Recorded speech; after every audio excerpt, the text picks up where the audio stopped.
I'm going to assume we are on and ready to go. Yep, we're live. We're live. Thank you. Well, good evening. And good evening to the few people that are here, and then to those that are online this evening. Welcome to our council meeting. And as we usually do, we have the privilege of opening our council meetings in prayer. And Pastor Tony Johnson from Nampa First Church of the Nazarene is with us to open us in prayer. So we are going to stand, and then thank you for leading us in the pledge. And I forgot to have my mic near me. As I begin, I just want to share a few scriptures, brief scriptures, that I hope will be an encouragement and a guide to you as you do the work of our city today. We know that it's no fun in your job because you can never please anybody, and somebody's always mad at you, and you're trying to do what you believe is best for our community. And so I echo the words of James, who says, if you lack wisdom, you should ask God, who gives generously to all without finding fault, and it will be given to you. And so trust in the Lord with all your heart and lean not on your own understanding. In all your ways acknowledge Him, and He will direct your paths. That you would love mercy, do justice, and walk humbly with your God. Father God, as we come before you in this time, I thank you for these men and women and the leadership that they give to our community. I know their heart is not guided by politics, but is guided by what is best for our community. And Lord, I know in these trying times, whether it's related to what's going on with COVID or the tensions that are being felt locally and nationally related to racial tensions, and though we don't have the issues of larger cities, there is, as I have sensed, an undergirding bias against those of Spanish-speaking descent in our community. I just pray, Lord God, that you would give our council leadership and wisdom on how best to bring unity within our community and make us one and move us forward to be the better community that we have. Lord, I ask that you do give them wisdom and insight that is of your understanding and not of their own. That, Father God, they would be willing to submit their own thoughts before you, that you would lead them. And I pray, Father, that we would echo the words of Malachi to love mercy, not giving someone the judgment and the condemnation and attitude we think they deserve, but to give mercy, to do what is right, to make things right and just. And in doing so, let it come from us walking hand in hand with you and your heart being made real within us. Father, I pray for their marriages. I pray that you continue to keep them and their spouses strong in their relationship together. As I know this situation we find ourselves in as a community and a country adds tension to that. And I pray that you would strengthen their marriages, that you would protect their families, and that, Lord God, you protect their hearts and minds. So no one steals the purity of heart that you are creating within them. I ask this in the name of Jesus Christ, our Lord and Savior, and by the power of your Holy Spirit, that your will would be done. Amen. Amen. Let us say the Pledge of Allegiance. I pledge allegiance to the flag of the United States of America and to the republic for which it stands, one nation under God, indivisible, with liberty and justice for all. Just as a thought, as you're being seated, I want to personally thank you for the support you have given to Care House Partnerships over the last several years. We received our certificate of occupancy. Last week we were open for the first time to provide counseling to those in our community who are uninsured. We're targeting the end of August to opening the medical clinic side of that for those that are uninsured in our community, and hoping to have a grand opening somewhere around September 27th that we hope that you'll take time to come and be a part of. We'll make sure you know about that. But again, just wanted to thank you, Mayor Kling, the council, and all the departments of the city for helping us come to this place where we're able to serve our community in this way. Thank you. God bless. Pastor Tony, I'd like to thank you. Thank you for your leadership. Thank you for your service. Because you're making a big difference. And I just want you to know that it's very meaningful and it's appreciated. Thank you. Thank you. Glad to be a part of this community. Thank you. God bless. Thank you, Tony. Okay, so this evening, our clerk, Debbie Rosen, will be leading, doing the roll call via Teams. So so we'll be doing that, so you'll see a virtual roll call and hear a virtual roll call this evening. We are working, just being extra careful in our distancing here, so we just decided that she's going to do that from her office, and hopefully it'll work well, but, so we are ready for roll call. Thank you, Debbie. Rodriguez, Here. Bruner, Here. Munchy. Here. Levi, Present? Everfield, Here. Hour. Here. Okay, Debbie, thank you very much. So I am not aware of any proposed amendments to the agenda. Council, are you aware of any proposed amendments? Mayor, Yes. I make a motion that we approve the consent agenda as written. Second. And seconded by Randy. Thank you. If there's no discussion, seeing none, Debbie, roll call. Rodriguez, Yes. Bruner, Yes. Munchy. Yes. Hour, Yes. Everfield, Yes. Levi. Yes. So the next item on the agenda is actually proclamations, and we do have a proclamation that I would like to read this evening. And the proclamation is, whereas some 57 million Americans have disabilities which have caused many to undergo the indignities of discrimination. And whereas some 304,000 Idahoans have disabilities which have also caused many to undergo indignities of discrimination. And on July 1, 1988, the Idaho Human Rights Act was amended to prohibit employment discrimination against individuals with disabilities. And on July 26, 1990, President George H. Bush signed into law the American with Disabilities Act to ensure the civil rights of people with disabilities. And it is the purpose of this act to provide a clear and comprehensive national mandate for the elimination of discrimination against individuals with disabilities in the areas of education, employment, government services, places of public accommodation, commercial facilities, and other vital areas of society. And it is also the purpose of this act to provide clear, strong, consistent, enforceable standards addressing discrimination against individuals with disabilities. And whereas the ADA has expanded opportunities for Americans with disabilities by reducing barriers and changing perceptions and promoted full participation in community life. And whereas despite progress over the past 30 years, people with disabilities still have higher poverty rates, lower employment, and educational outcomes than those without disabilities. Whereas the city of Nampa is committed to providing the most integrated, least restrictive environments for people with disabilities and their families to live in freedom and enjoy the promise of education, employment, effective communication, participation in their communities, culture, way of life, and to have an equal opportunity to participate as active, productive, and independent citizens in Nampa, Idaho. Whereas it is fitting and appropriate to recognize this date and to heighten public awareness of the 30th anniversary of the Americans with Disabilities Act. I therefore, Debbie Kling, Mayor of Nampa, Idaho, do hereby proclaim July 26th to be Americans with Disabilities Day. So there is not anyone here to speak on behalf of this, but I think it's important that we recognize those with disabilities and our commitment as a city to meet the needs of those with disabilities. So I appreciate that being brought forth. So the next item on the agenda is where Nampa residents wishing to speak on an agenda or non-agenda item have the opportunity to speak. And at this time, I don't think we have anyone, but I need to refresh my page. I'm sorry, my page didn't refresh. To my knowledge, there is no one online that is needing, right? Thank you, Rodney, for helping me out there.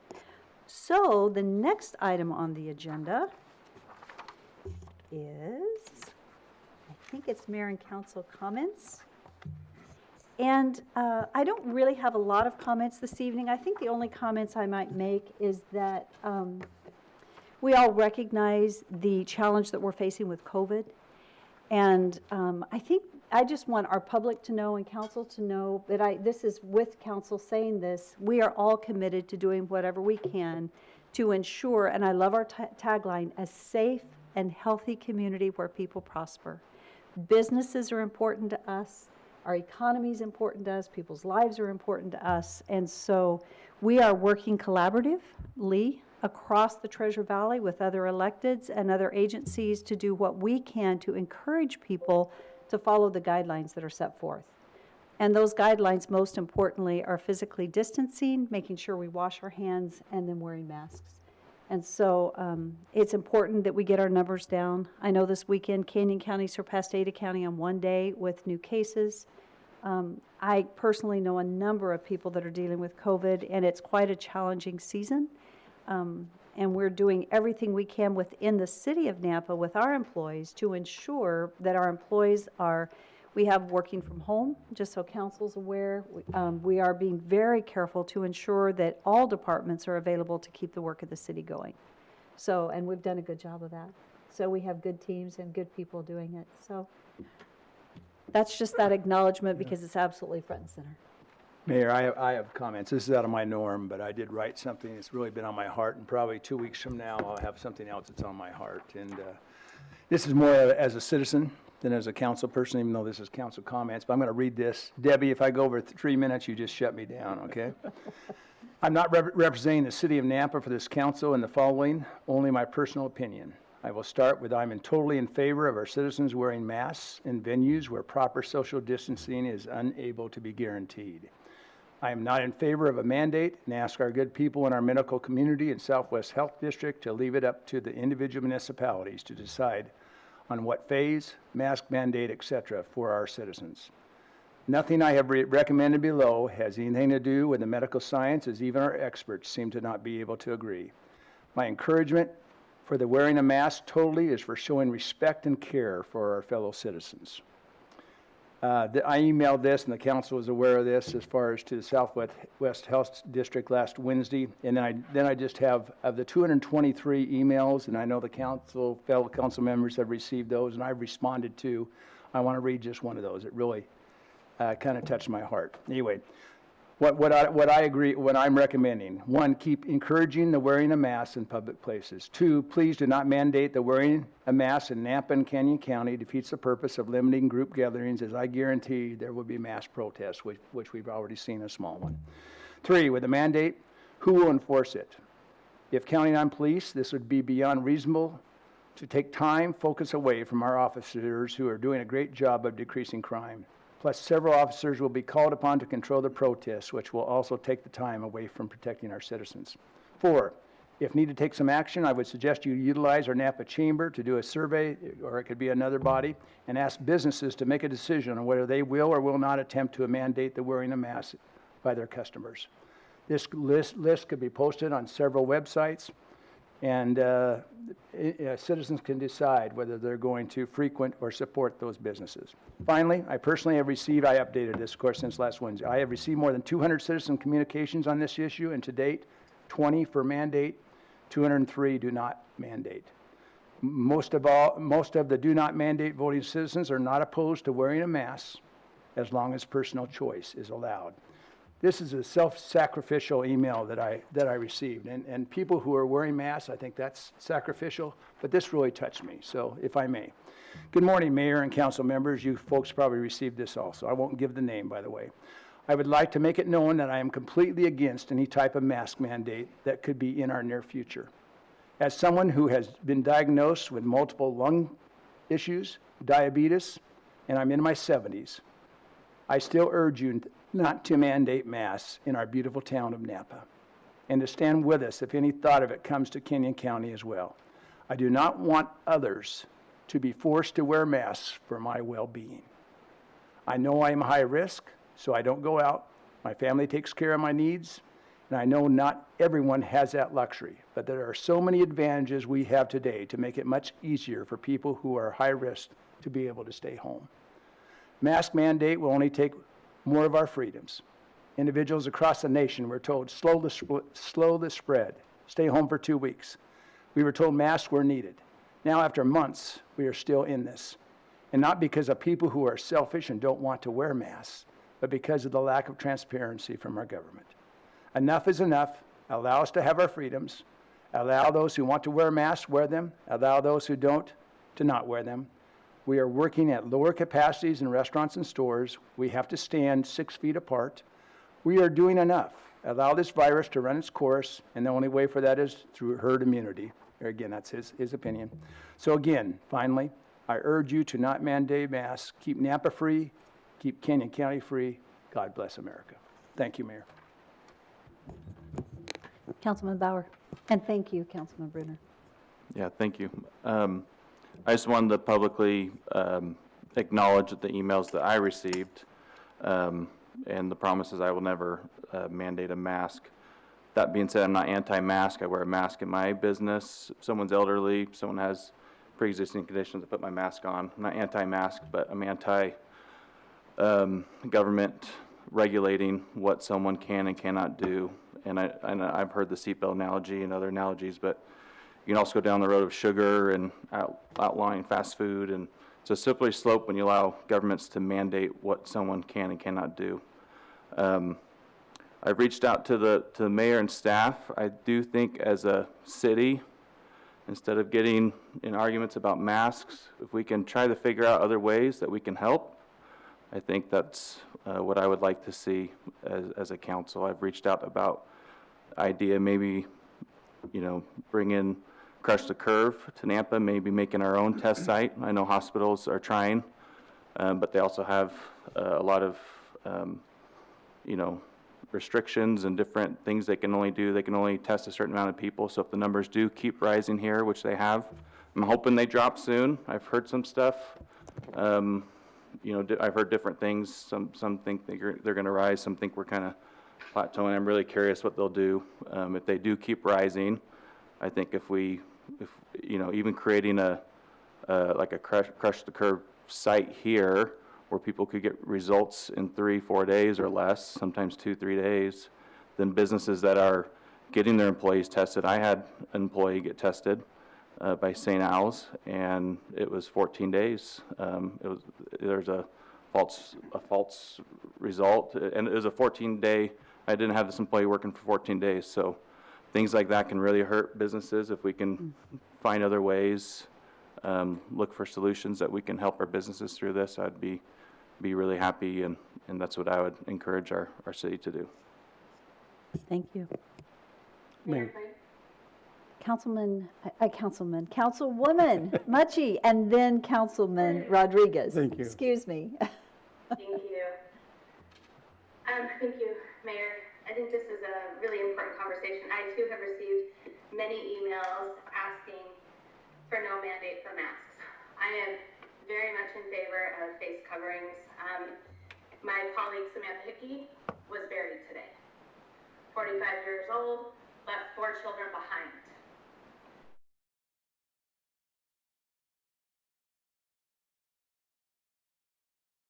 Again, no underlying conditions. This virus is tricky.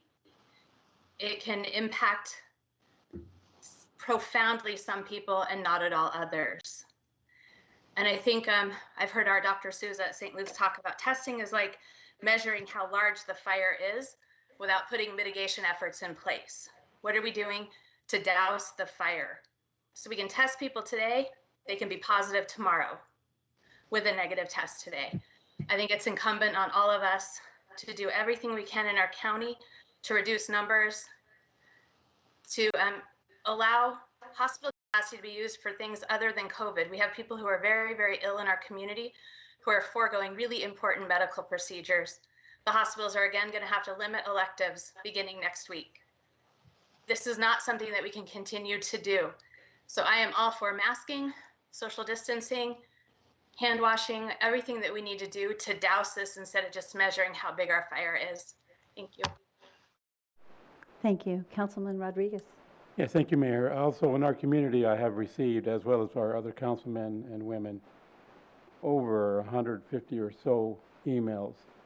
This is what the response I get after they say and request a no mandate order. Even though the City of Nampa Council has not voted on this mandate order, that comes from the Southwest Health District. So therefore, this is an example of what I've been returning emails. It's what it says. It says, hello, Thank you for your email regarding a no mandate order for face masks. I agree with you and would not support a citywide mandate order if the Napa City Council were asked to vote on this issue.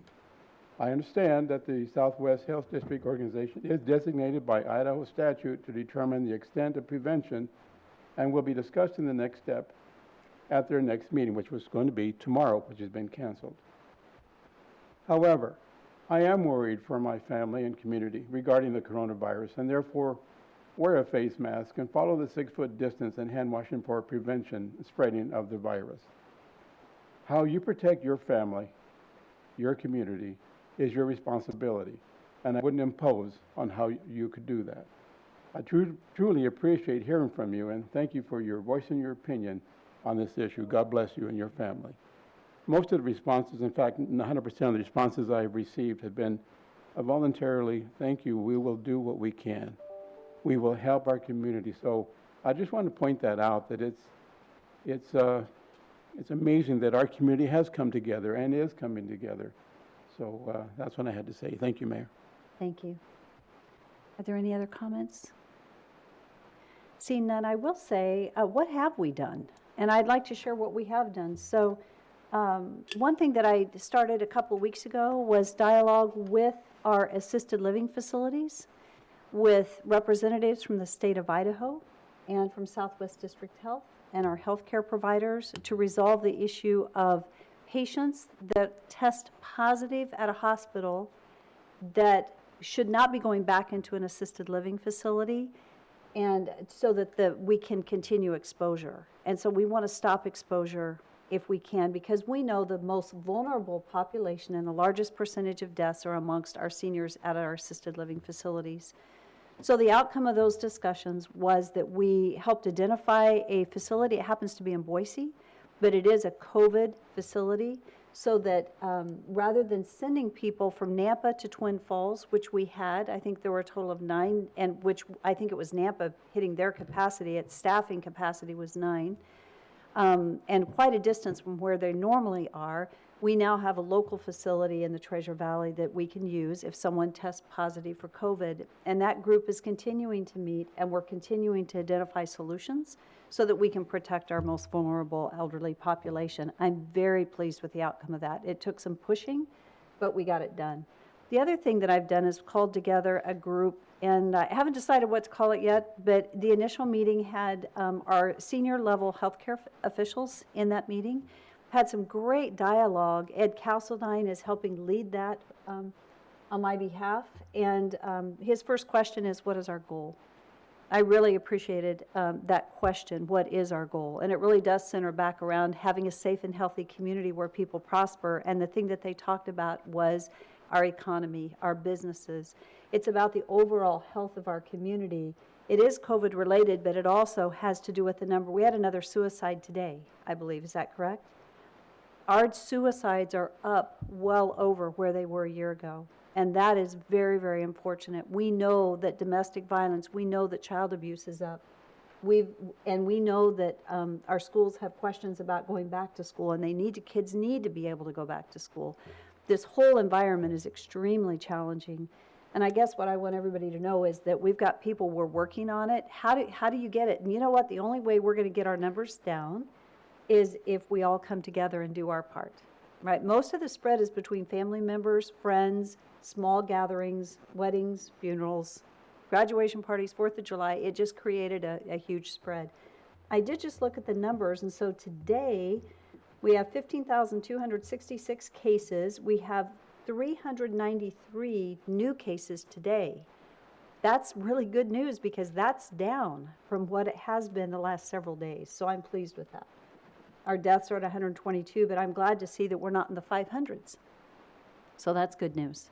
So I just want, because I do get really negative comments that I get to listen to, and I just want people to know, you know what, we're working diligently to try to inspire people to help and make a difference and do everything they can, because you know what, we as electeds cannot fix it.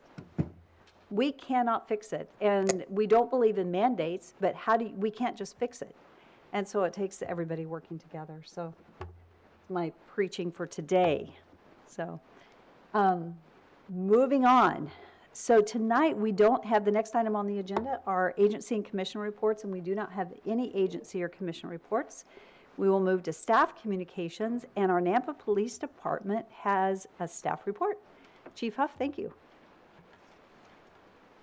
All right, well, good evening. I'll be really brief because on the June 15th council meeting, I gave you guys a little bit of teaser on our ComStat model. I told you I'd bring it forward to you here in July. So tonight our analysts, Becky Robinette and Ken Keene are here. Going to talk about ComStat, what we've accomplished over the last, tomorrow will be 58 weeks since we've started that program at the police department. And pretty proud of the work that the men and women have done down there, and I thought it would be fitting for us to give you basically a one-year report on some of the successes that we've had, and probably also hearing from the analysts some of the things that we need to work on in this coming year. But just personally, I wanted to thank the council and the mayor for giving me the opportunity as the chief, the flexibility to try something different, out of the box type policing. I know that takes a lot of faith on your part to do it, but you know, it's been successful.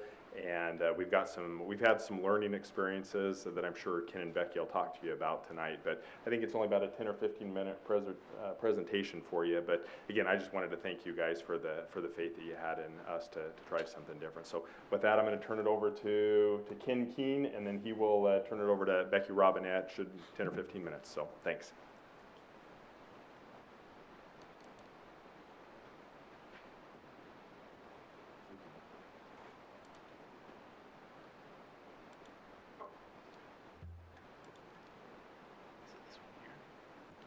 As Ken is getting ready, I just want to say Ken has been a tremendous asset to our community. The skill set that he brought to the Nampa Police Department, to our city, has been invaluable.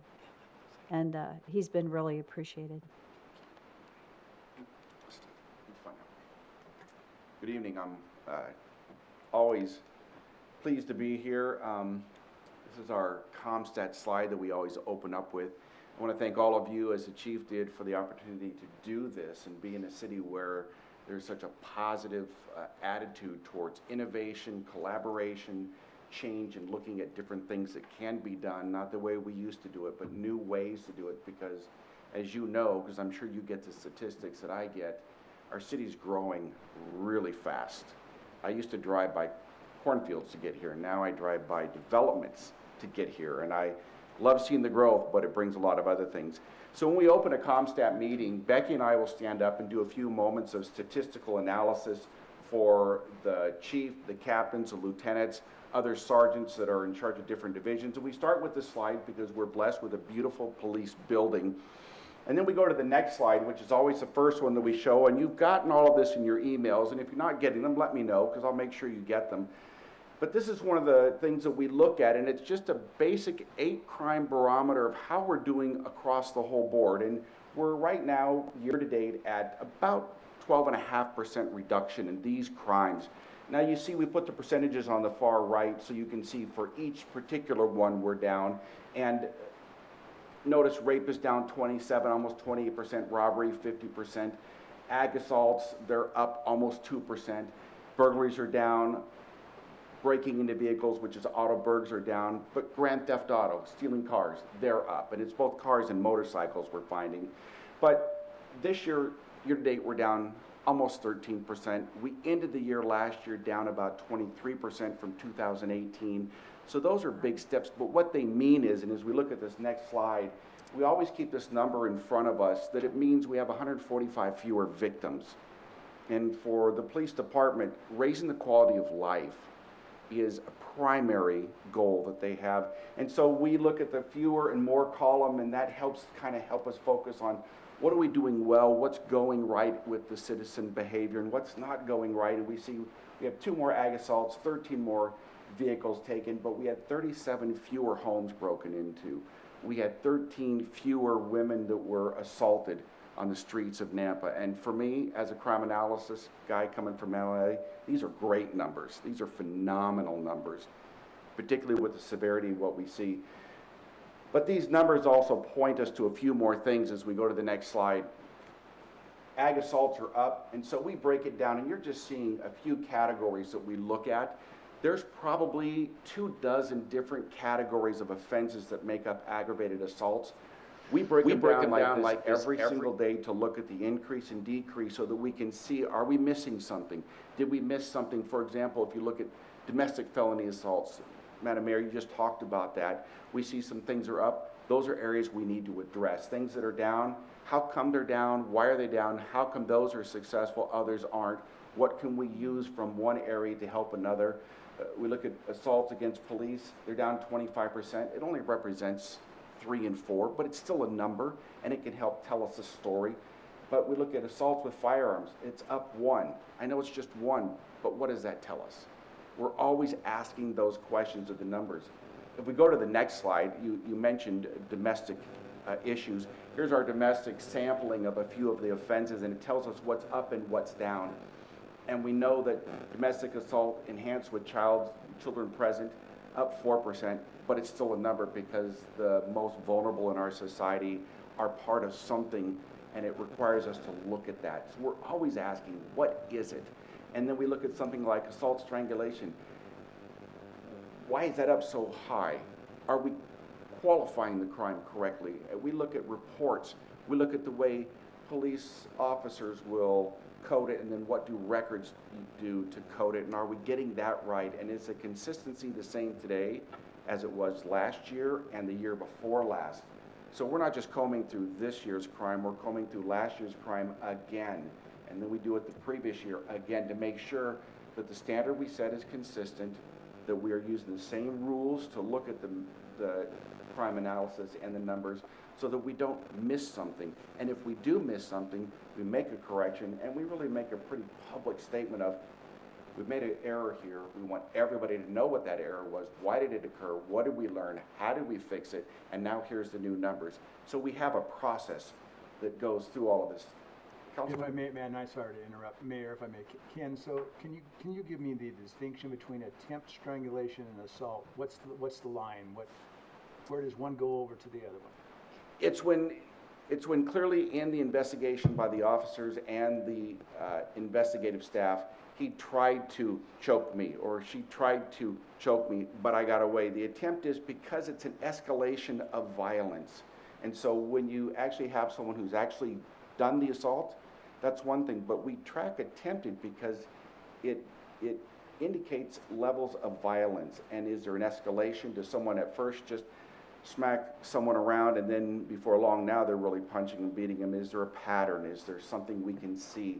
And then we're always looking for, what are the signs that lead from this to this to this to this? How does someone progress from just, checking out of school early to someone who becomes violent, then the violence escalates? So these numbers become important because they tell us if we can split that hair as fine as possible, we have a better understanding of human behavior, we have a better understanding of crime behavior and what happens in that home or what happens in that situation. So we might be able to learn from it, change our training. Okay, so I still need clarification. Mm-hmm. So the attempted strangulation is a process, it's a step Yep. where they finally get to that, but Mhm. an assault strangulation is the person is just going straight to They've been assaulted, they've been strangled. Okay, so there's no Yeah. other step, they're just going for the. That's it, yeah. Okay, thanks. And I can email you further definitions of that if that would be No, helpful that's- to you. I'd be happy to do That's what that. I needed to know. That makes sense now, that where Yeah. there were steps of increased violence with the attempt, where assault, it's just, they're after to get you. Right, Mayor exactly. Kling, Exactly. Victor can help Darrell with Sure. he could show him the differences. Yeah. Well, we got social distancing here. I can't reach I'm that just out. saying. There's a little protection there. There you go. Victor is just attempted so far. When we go to the Oh, next that's slide, this is a new thing because auto thefts are up. So we're just combing through all the auto thefts, and this is just the very beginning of the tool to tell, and this is just for Hondas. We know that there are 30 Civics, 20 Accords. We also know that there are 10 of those 44 are motorcycles. So we're starting to define what are they, how does that work, what's the behavior of someone who steals a car, and what is the criteria so that we can have a better understanding of it, so we can train better and know what to look for in the neighborhoods. If we go to the next slide, we always do a 4-week trend to say, where were we 8 weeks ago, where are we now, just to see if kids are out of school, does crime go up? If they have a vacation, what things change what about crime going up or down.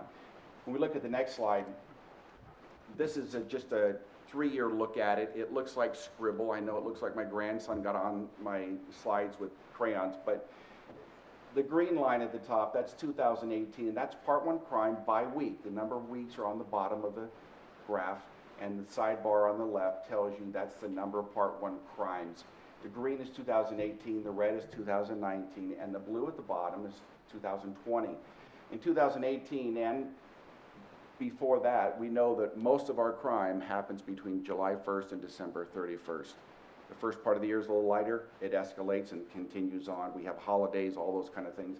But we noticed last year as we approached the middle of the year and we started doing CompStat, we had a drastic reduction. Then we had another spike, but then it dropped back down and we stayed below the 2018 numbers enough to get that 23% reduction. Now we're fighting those successes in 2019. If you ever worked with numbers, if you do well one year, you may not quite meet it. Well, our number is flattening out, and I've been mentioning that in the emails you've been getting. In 2020, though, we started off really well. We had a spike, and then COVID hit. Everything kind of stopped. But then the people that are going to commit crime don't care about stay-at-home orders, and they went back out. But our officers were focused on doing COVID enforcement, COVID education, going out to locations, making sure Costco could unload their truck without being bombarded with people wanting to buy toilet paper. All of a sudden, COVID orders lifted, and everybody went back outside. Our officers were still cleaning up some COVID issues, and we got back onto it. Now we've seen a drop, and it continued to drop. We had 27 Part 1 crimes for 2 weeks in a row. In 2018, we were averaging 54. 2019, we were averaging 43. Now we're down at 35. So we've really stepped down, but now we've got to find what are the other things that we are doing right or not doing. So a lot of effort goes into this, and we're going to talk about this in just a moment, but I want to have Becky come up. She's been working with traffic and all of our traffic reductions. I want her to talk to you about traffic because it's such a main issue in this town as we grow several thousand every year. Mayor, Ken, before you sit down, can I ask you a question? The CompStat obviously is a statistical analysis of the city of Nampa. Yes. We're seeing other major municipalities having issues with crime, targeted crime. Is there a network beyond just the city of Nampa that you guys can tie into that gives you some sort of a forewarning of the potential for that type of activity coming our direction? Of what travels here? Yeah. We talk to county, we talk to Ada County, we talk to Boise PD, we talk to other agencies. I know there's a fusion center in Meridian, and we kind of keep abreast of what's happening there. We look at the media, and that's why just a single number that clicks up catches our attention, because all day long we get a database that's 110,000 lines and it's 45 columns wide, and we do model after model to look at that data and say, what does that say, just for that very reason, so that we don't get caught off guard and that we're ahead of the curve on Right. so many things. That's what I was wondering, if there is some sort of a means for you guys to get some sort of a forewarning to this type of activity and curb it before it Yeah, gets it's here. not as official as I'd like it to be, but it's mostly us reaching out and then other agencies reaching to us. We've had several agencies asking us as analysts, hey, what's going on? What are you guys doing? How are you getting these numbers down? What kind of things do you use to analyze and see these things? So the message is getting out there, and it's for me, it's probably one of the most exciting times as an analyst to be in this city and in this state to be doing this very thing, because I think that with all the stuff going on in the country, we've learned so much about how to do what you're just asking, because we've learned more about ourselves and about the way we police and the way our tactics, our training, everything has been really illuminated by the data that we've found. Thank you. You're welcome. Mayor Kling? Don't sit down So- yet, Ken. Councilwoman Munchie and then Rodriguez. Thank you, Ken. Sure. Thank you for the report. Phenomenal work, and the data speaks for itself. Could you explain to me what's in intimidation?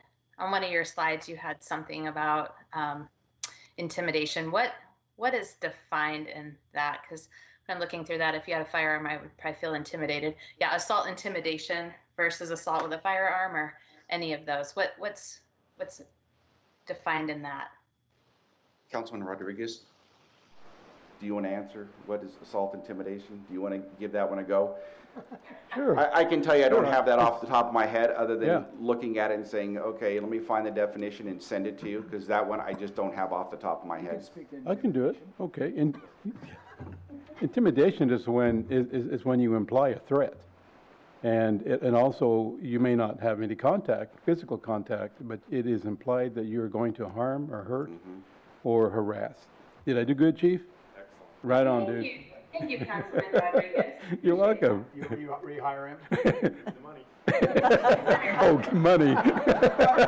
I think he'll do it for half pay.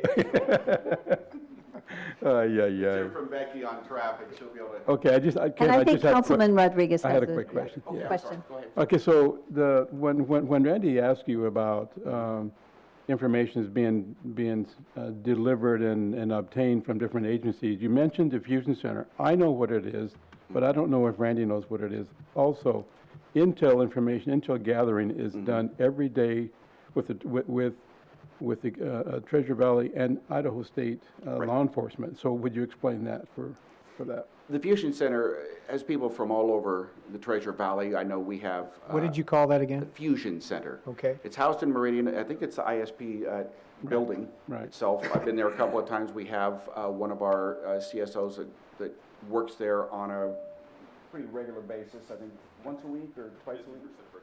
Yeah, and so, yeah. So she's there all the time interacting with all the other agencies from the Treasure Valley. So if there's a burglary ring going on in Meridian or Boise, it goes there and then she pushes that information back to us and vice versa. So that's what the Fusion Center does. Does that help you? Yes, Does that- I knew what it was. I know don't you think don't, but Randy does that did. help Does- you? So sir? would that include FBI involvement as well and I'm not CIA? sure I what mean, are we talking about all different agencies have access? So that's a federal and a national data bank that you have access to? Okay. Yeah. It's a what? ETF. Deconfliction center, like if you were doing a search warrant in Nampa, we would put that in the system to make sure that like ISP or Kenny County wasn't doing the same search warrant on the house, or we weren't interfering with one of their cases. It's mainly a deconfliction, but also for MOs on crimes. You know, if we're seeing a serial burglar, we put that information in there, and if Boise's seeing the same thing, then our investigators can work together on it rather than doing their own independent cases, basically. So like the cars, major thefts of autos, is that something that you would now start looking at? Is there a ring out there that are trying to, Absolutely. okay. Yeah. And that's why when we break it down by make, model, time, day, all those kind of things, you find Hondas, 1990s were the easiest cars to steal, and Honda didn't put serial numbers on all the parts, so the parts are easy to strip and sell off. So a lot of those things, and yeah, we can talk to boys and say, we do have a chop shop, and they just suddenly opened up and things got busy. And we did that, I think, 2018, we closed down a couple of chop shops here by doing the very same thing. Good. Time for Becky, right? Thank you. Mayor Plain, City Council, thank you. Thank you for this opportunity. If we can go, yep. So looking at traffic accidents year-to-date, overall, we're down a little over 12.5%. And we have a few that we see it's starting to go up. That's where we start slicing the pie and really digging in and looking into those. Example would be some of those bicycle crashes. They're actually youngsters on the bicycle, cell phone in one hand, soda pop in the other, having trouble navigating, running into a car. So it's actually the bicycle running into the car, not the car running into the bicycle. So that's when Ken talks about the audit. We're just constantly doing that audit because our goal is to want to know what those numbers are. So we're looking for those trends that he's talking about.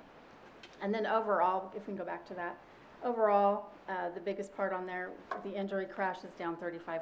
That's pretty significant. Okay, we'll go to the next one. And then traffic accidents by month. As you can see, January, we start trending down. February, we're even. And then when the stay-at-home order comes in March, we've really decreased. Everybody's very good about staying home. Continue into April, they're staying home. And then May 1st, the stay-at-home order was lifted. May 1st, we had 9 crashes that day. So they got a little excited about getting out. And then June, we see it starting to go up too. We know that we had a few days in June where we had rain and we had like 14 crashes on one day, but then we go back into July and to date we're trending down.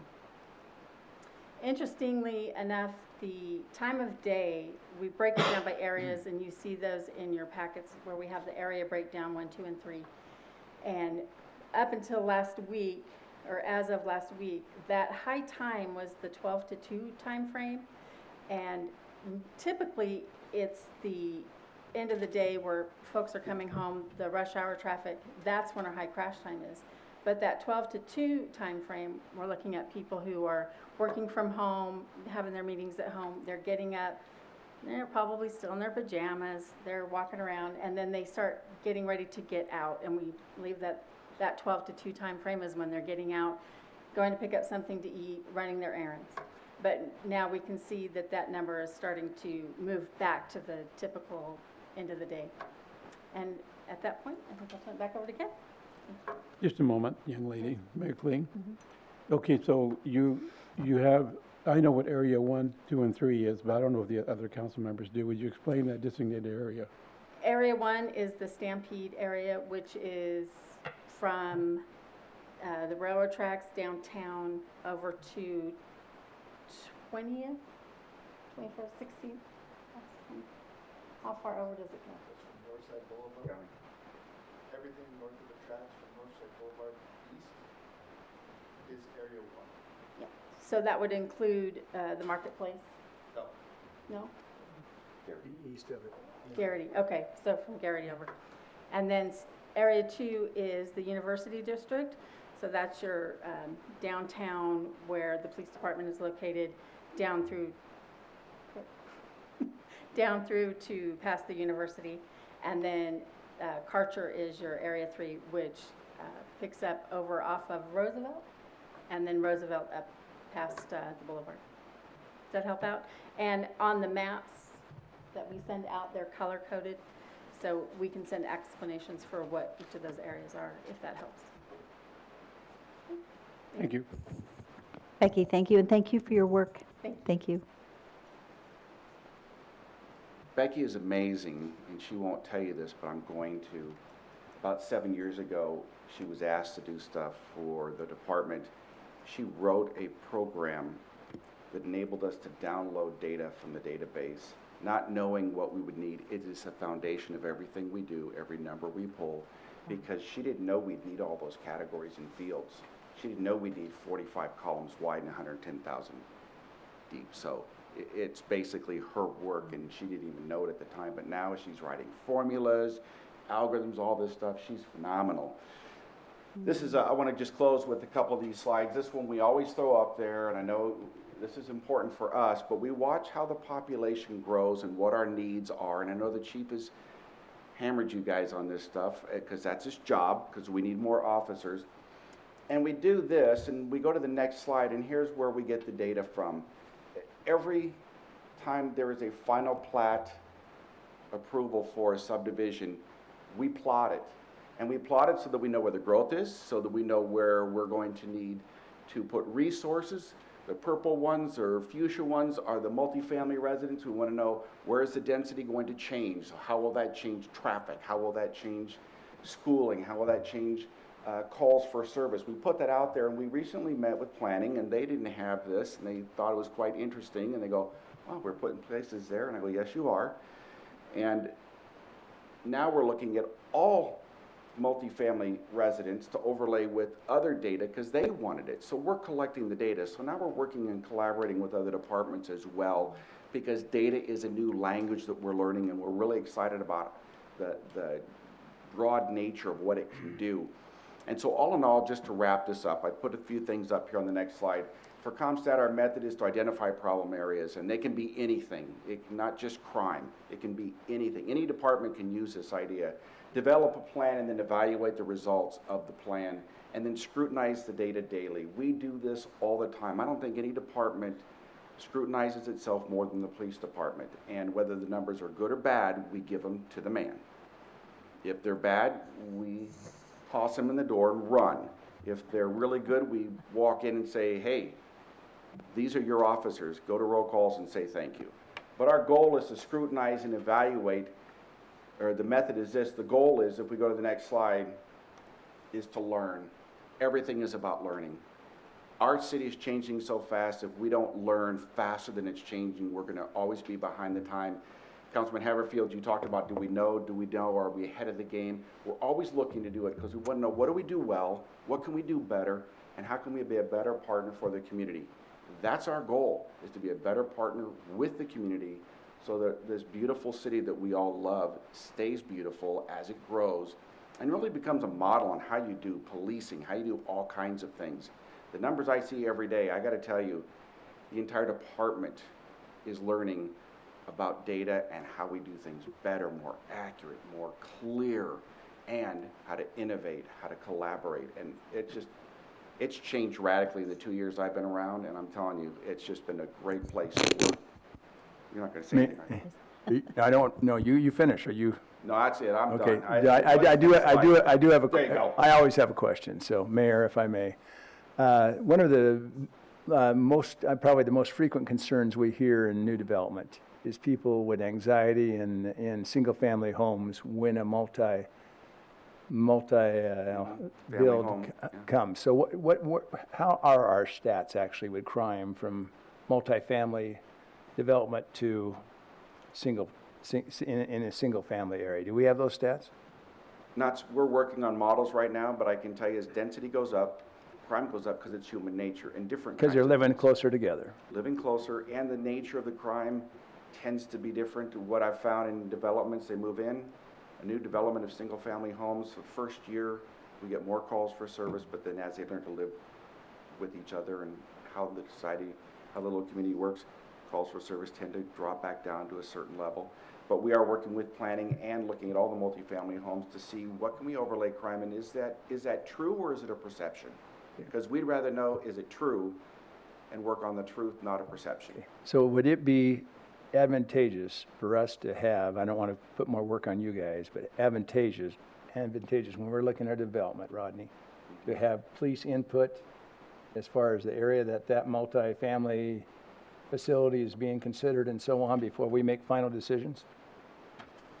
Go I ahead, think Ron. we do. Yeah, they do. Mayor and council, Yes. yeah, I think that's a great idea. Is that already happening, or? We are already providing that information. So in your staff report, we're trying to get more and more input from the police department about how that development is impacting. I've also tasked one of our planners to look into this exact question that you brought out. Because we hear that so much, I'd like some confirmation about what that means. A few years ago, we did a study of the university district, and we found that everybody complained about more crime than the rest of the community.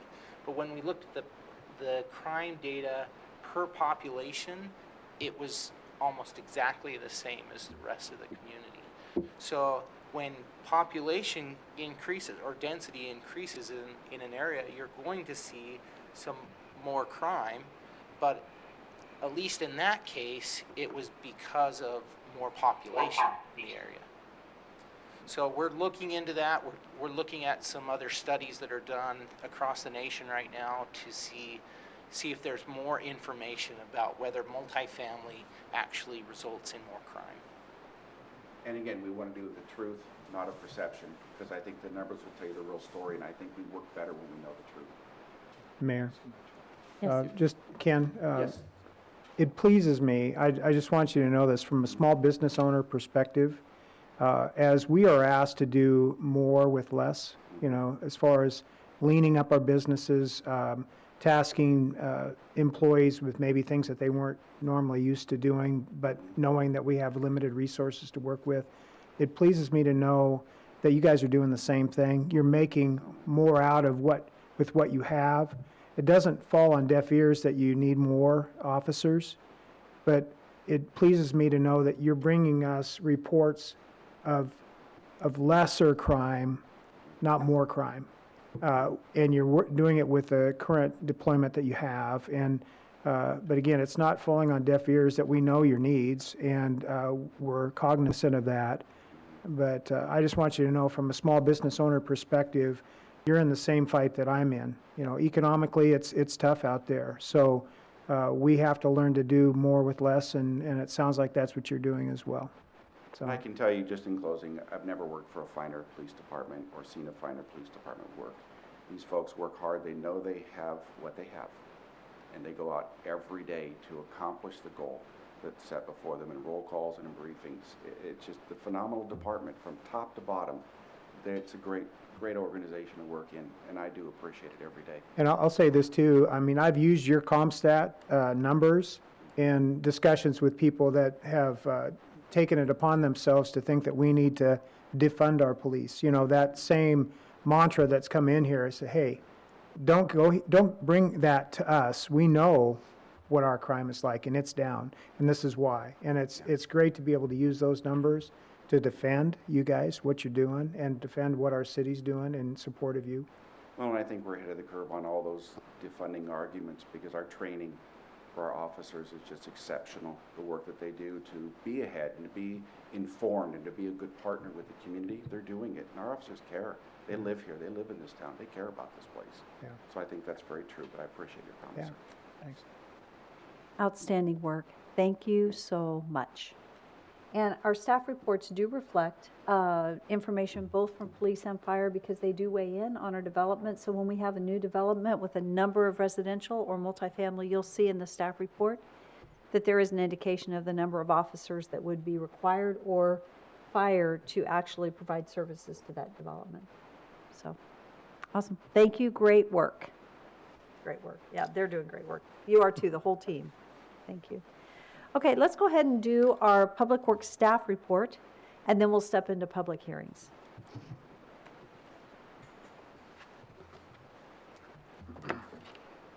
Good evening, Mayor and Council. Evening. So I'll cover the wastewater report, and Nate's online if you have any detailed questions. And then I'll have Daniel, he's got a dashboard he does every quarter for the city-run projects. But starting with the wastewater, things are going well. We're constructing our project. Things are on budget. Schedule's slipping on some, but we're not concerned about it yet, and we're managing it. And some of that has to do with COVID and getting equipment and materials with the delays and manufacturing. So project Group D, which is our digester and flare, it's going well, but it's a little bit of a delay in the procurement, but we're not concerned yet. Project Group E, which is our administrative lab buildings, so we're remodeling and demoing inside of our existing building and building a lab. So all the staff has moved out to trailers and they're doing the demo work right now. So that one's going fine. And then Project Group F, you've got on your second page the schedule on notice to award the Progressive Design Build project. And so we've worked with we've done some interviews, and we got an interview team, and we're in the contract negotiations right now. August 3rd, we'll be back to council and with the recommended team. So that's pretty much it for wastewater, short and sweet. Any questions on that? Okay.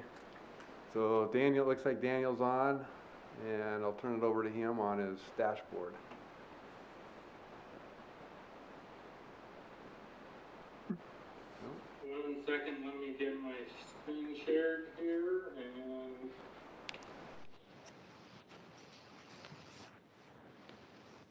all right. So our dashboard for the third quarter of fiscal year 20, we cover our construction projects and how we're doing with those. So this fiscal year for 2020, we have 24 major projects at about $22 million. Some of the major ones that we've been undertaking and are finishing up here is the Middleton Road rebuild from Greenhurst up to Roosevelt. The water line up on Flamingo east of Middleton Road. Both of those are in punch list phases. We just have a few items that are still outstanding, but the roads are open again and functioning, and those projects went relatively well. Obviously, we did have some unusual weather for June this year in May, so we were delayed somewhat on our road project, but we have been able to get that completed now. As we look at where our completion rates are over this year, our percentage designed currently is at about 80%. Percentage award is right at around that 80% as well. Our percentage constructed, we're right around 50 right now. That's fairly typical going into the summer season. Most all of our construction happens during this later part in the fiscal year. We have had some projects that, due to COVID and traveling contractors for the sewer CIPP projects, the pipe repair projects there, we have that are going to be delayed until next fiscal year. We've obligated the funds and awarded those projects, but they will not be able to make it here until within FY21. So we've identified those projects and worked with finance on carrying forward those funds. Comparing that to last year, these are kind of the numbers that we were looking at there. So we're right in line with where we were last year, and within what we were able to complete.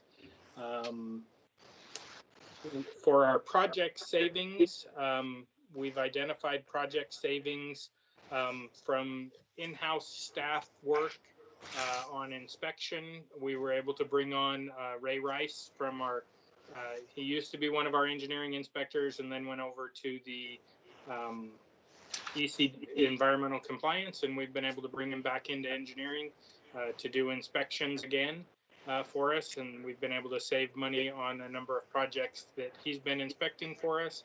In addition, we've had some staff positions that due to COVID we haven't been able to fill, so rather we're identifying some staff or project savings there without having staff online for those. Project team, we've added a couple of newer people, like I said, Ray Rice, John Spencer, and Lauren Locklear. They're newer to the projects team, and they've been doing a great job for us along with our existing staff. And with that, I'd stand for any questions. Thank you. Thank you for the update. Thank you, Mayor. Thank you. Okay, so that concludes our staff communications, and at this time, we will move over to our public hearings. And our first public hearing for the evening is action item 6.1. And this is annexation and zoning to community business for construction of a church and future commercial development at 0 Cherry Lane. And this is for Renison Design, Brian Liquin. Christy Watkins is going to do the staff report, but before that is our applicant online. And our applicant, okay. I'm here, can you hear me? Yeah, so go ahead and share your name. Your name and your address, and then you can share with us about your project. Thank you very much. Good evening, Mrs. Mayor and council members. My name is Brian Liquin. I'm with Renison Companies, Renison Design, here in Eagle at 410 East State Street. And here tonight, just I'll be super brief. I know Christy has us covered. Our project, as you see there, we're simply seeking to annex and assign zoning to the property shown. Existing zoning is AG agriculture, and we are seeking to have this zoned BC community business. And the intent of the project or property development, we're currently seeking a church facility in the northwestern corner. It's Eagle Christian Church is wishing to extend their campus to Nampa as well as to Kuna for that matter, but we've got plans to develop the church first and foremost. That will only take maybe a quarter of the property, probably less than that. We do have a preliminary site plan worked out. It's up in the, as I say, the northwesterly sort of quadrant, triangular quadrant of the property. And then the balance of the property, we're not sure just yet. The reason we picked community business was to allow flexibility for those uses, light industrial, general commercial, that sort of thing. We worked with Christie, planning staff and engineering as we decided what was the best zoning for the property.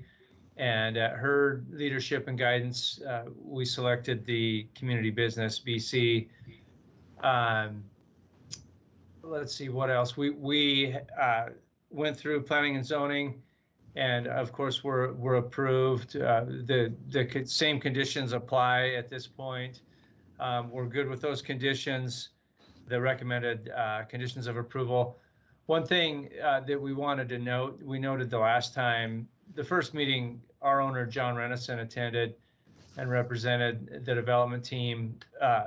But one thing we just wanted to make clear is, due to the fact that our existing utilities exist, termination for existing utilities are significantly to the east of where we're showing. I'm going to try this real quick, see if I can share my screen.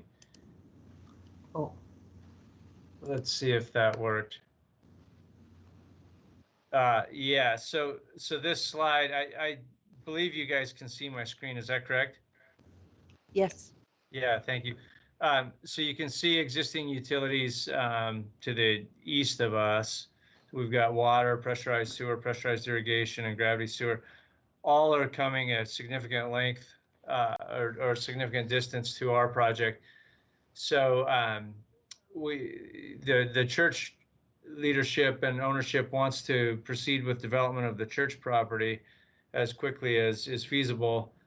And since we are undetermined on the other uses, and we have a sizable run to bring the utilities, what we're wanting to do is potentially be able to serve the church temporarily with septic and water well, and then at such time we bring the utilities to the west to serve the balance of our property. We would absolutely connect to those utilities. So the wording on proposed conditions 2 and 3, we just wanted to be sure that allows flexibility for us to do so. We are in discussions with St. Al's, the owner of the property, between us and the Treasure Valley Marketplace, as well as ongoing conversation with Nampa engineering staff as we determine how and when we get the utilities to us. And with that, I will take any questions you might have. Are there any questions for our applicant? So there are no questions at this time, but thank you for standing by. As we finish the public hearing process, we'll allow you to come back and do final closing comments. Absolutely. So thank you very much. Thank you. Christy. Thank you, Mayor and Council. Can you see my screen? Yes. Okay, great. Christy Watkins, Principal Planner for the City of Nampa. The request before you this evening is for annexation and zoning to BC Community Business for construction of a church and future commercial development for a property located on Cherry Lane, west of Middleton Road and north of I-84. This property is currently outside the city limits in Canyon County and zoned ag. It's bordered on the north, east, and west sides by Canyon County ag zoned properties and on the south by the I-84 corridor. That, when it is annexed, brings this property contiguous to the city limits and the IL zoned properties south of the freeway. The property is eligible for annexation since it's adjacent to the Nampa city limits, and the proposed zoning and development plan conforms to the guidelines set forth in the Nampa Comprehensive Plan. The Comprehensive Plan future land use designation is commercial. BC Community Business zoning is proposed. As this is our commercial zoning for the city of Nampa, it complies with the guidance from the Comprehensive Plan. In order for a property to be annexed, it must be contiguous to the city limits. These parcels are considered contiguous because the IL zone property to the south of I-84.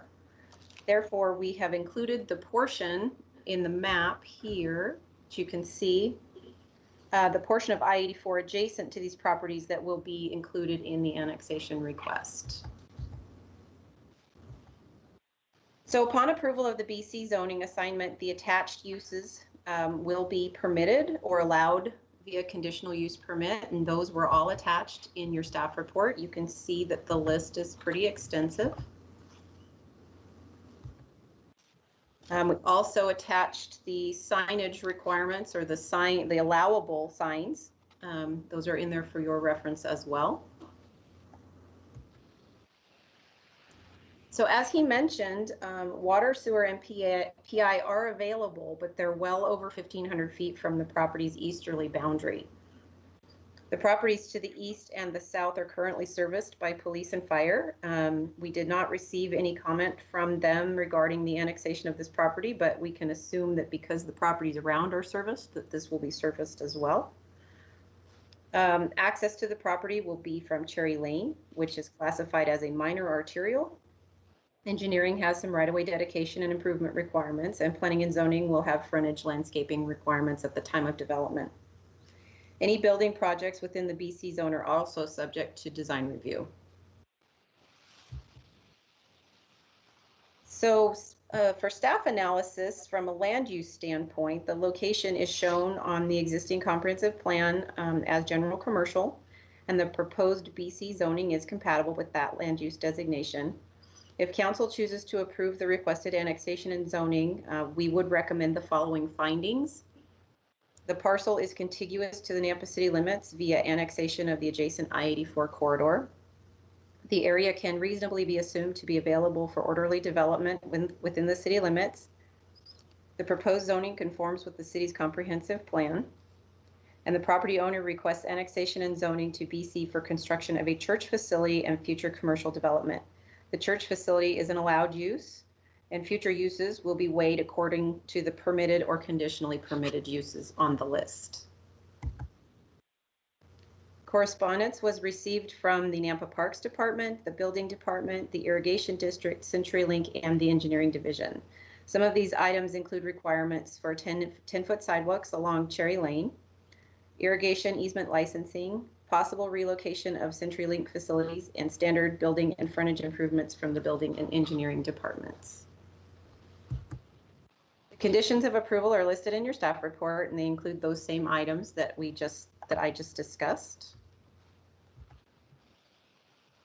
So given the analysis noted, the annexation and zoning to BC is an entertainable request, and staff supports the approval of the annexation and zoning with all conditions as listed in the staff report and any others you see fit to impose. I will stand for any questions. Mayor Kling. Yes. Christie, I saw in the report that this was to go before the Planning and Zoning Commission, but I didn't see what their findings were. I assume it received a favorable recommendation from the Planning and Zoning Commission. Is that correct? Yeah, thank you, Mayor and Councilman Haberfield. There was not a lot of, we didn't have any public input. There was not a lot of conversation. It was pretty clear what they wanted to do. I'm sorry that I didn't include the minutes. They were pretty short. They gave a full recommendation to you for approval. Okay, thank you. Mm-hmm. Are there any further questions? So seeing no other questions for Christie, this is a public hearing, and at this time, I do not have anyone signed up to testify in behalf of or in opposition to this.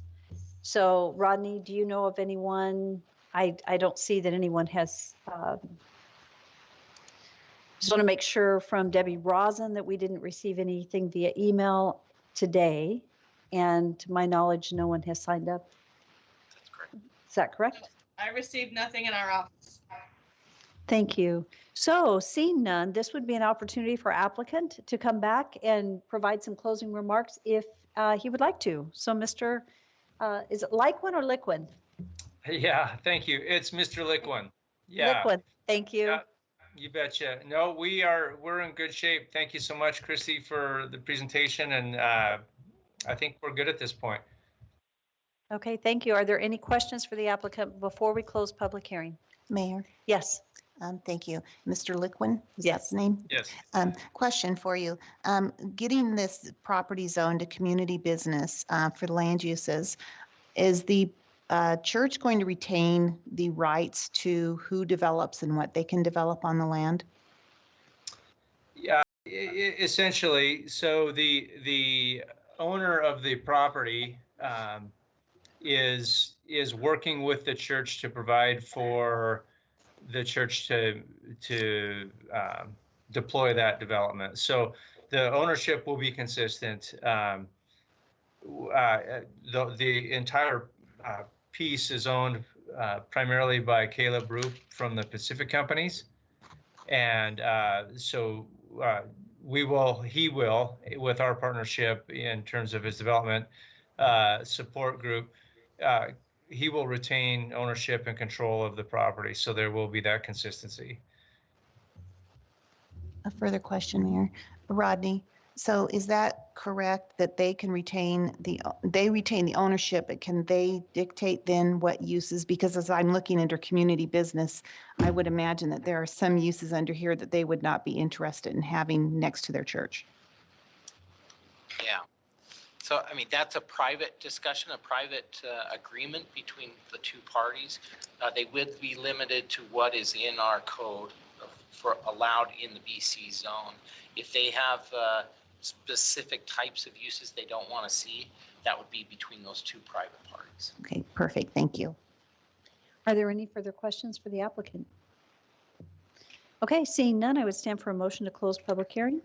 So moved, Mayor. Is there a second? Thank you. All in favor? Aye. Okay, it's the will of the council. I'll make a motion, Discussion. Mayor, to approve annexation and zoning for BC community business for construction of a church and future commercial development at 0 Cherry Lane in Nampa with all conditions as listed by staff. Second. Okay, it's been moved and multiple seconds. So with that, is there any further discussion? Seeing none, roll call. Yes. Yes. Haverfield, Yes.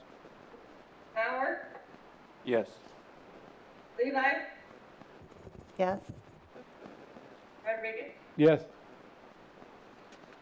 Thank you, Mr. Liquin, for joining us this evening, and we look forward to this development. Thank you. Thanks very much. Thank you.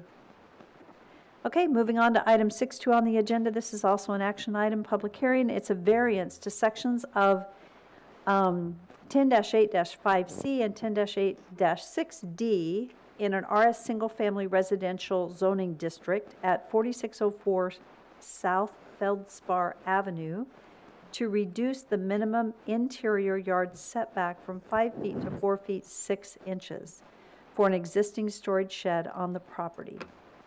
For Rodney Roberts is our applicant here this evening. Mr. Roberts.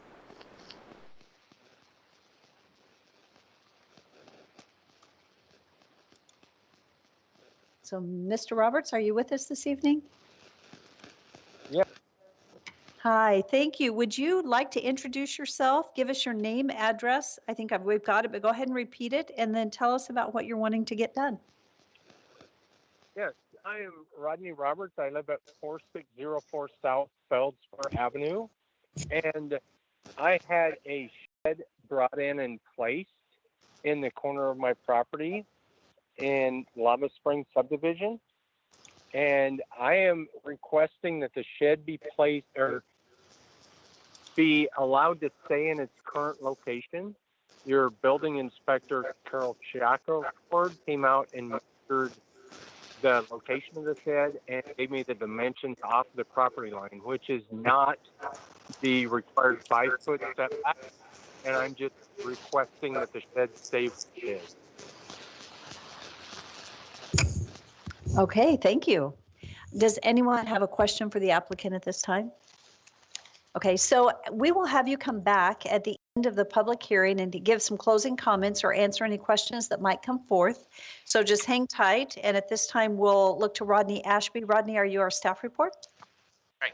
Great, thank you, Rodney. Mayor and Council, Rodney Ashby, almost said Principal Director for the City of Nampa's Planning and Zoning Department. As has been stated, this is a request for a variance. The applicant put on the application that it was a 4-foot 6-inch setback instead of the required 5 feet in the Lava Springs number 5 subdivision. The applicant claims that the property pins were moved during construction of the home and placed back in the wrong location. He states that a contractor was hired to place a concrete slab for the shed, and they placed it with a setback based on the incorrectly placed property pins. The shed was built, and a neighbor discovered that the setback was not the required distance by code and filed a complaint with the city. Applicant states that the cost of moving the concrete slab in the shed would be excessive, and so has requested a variance.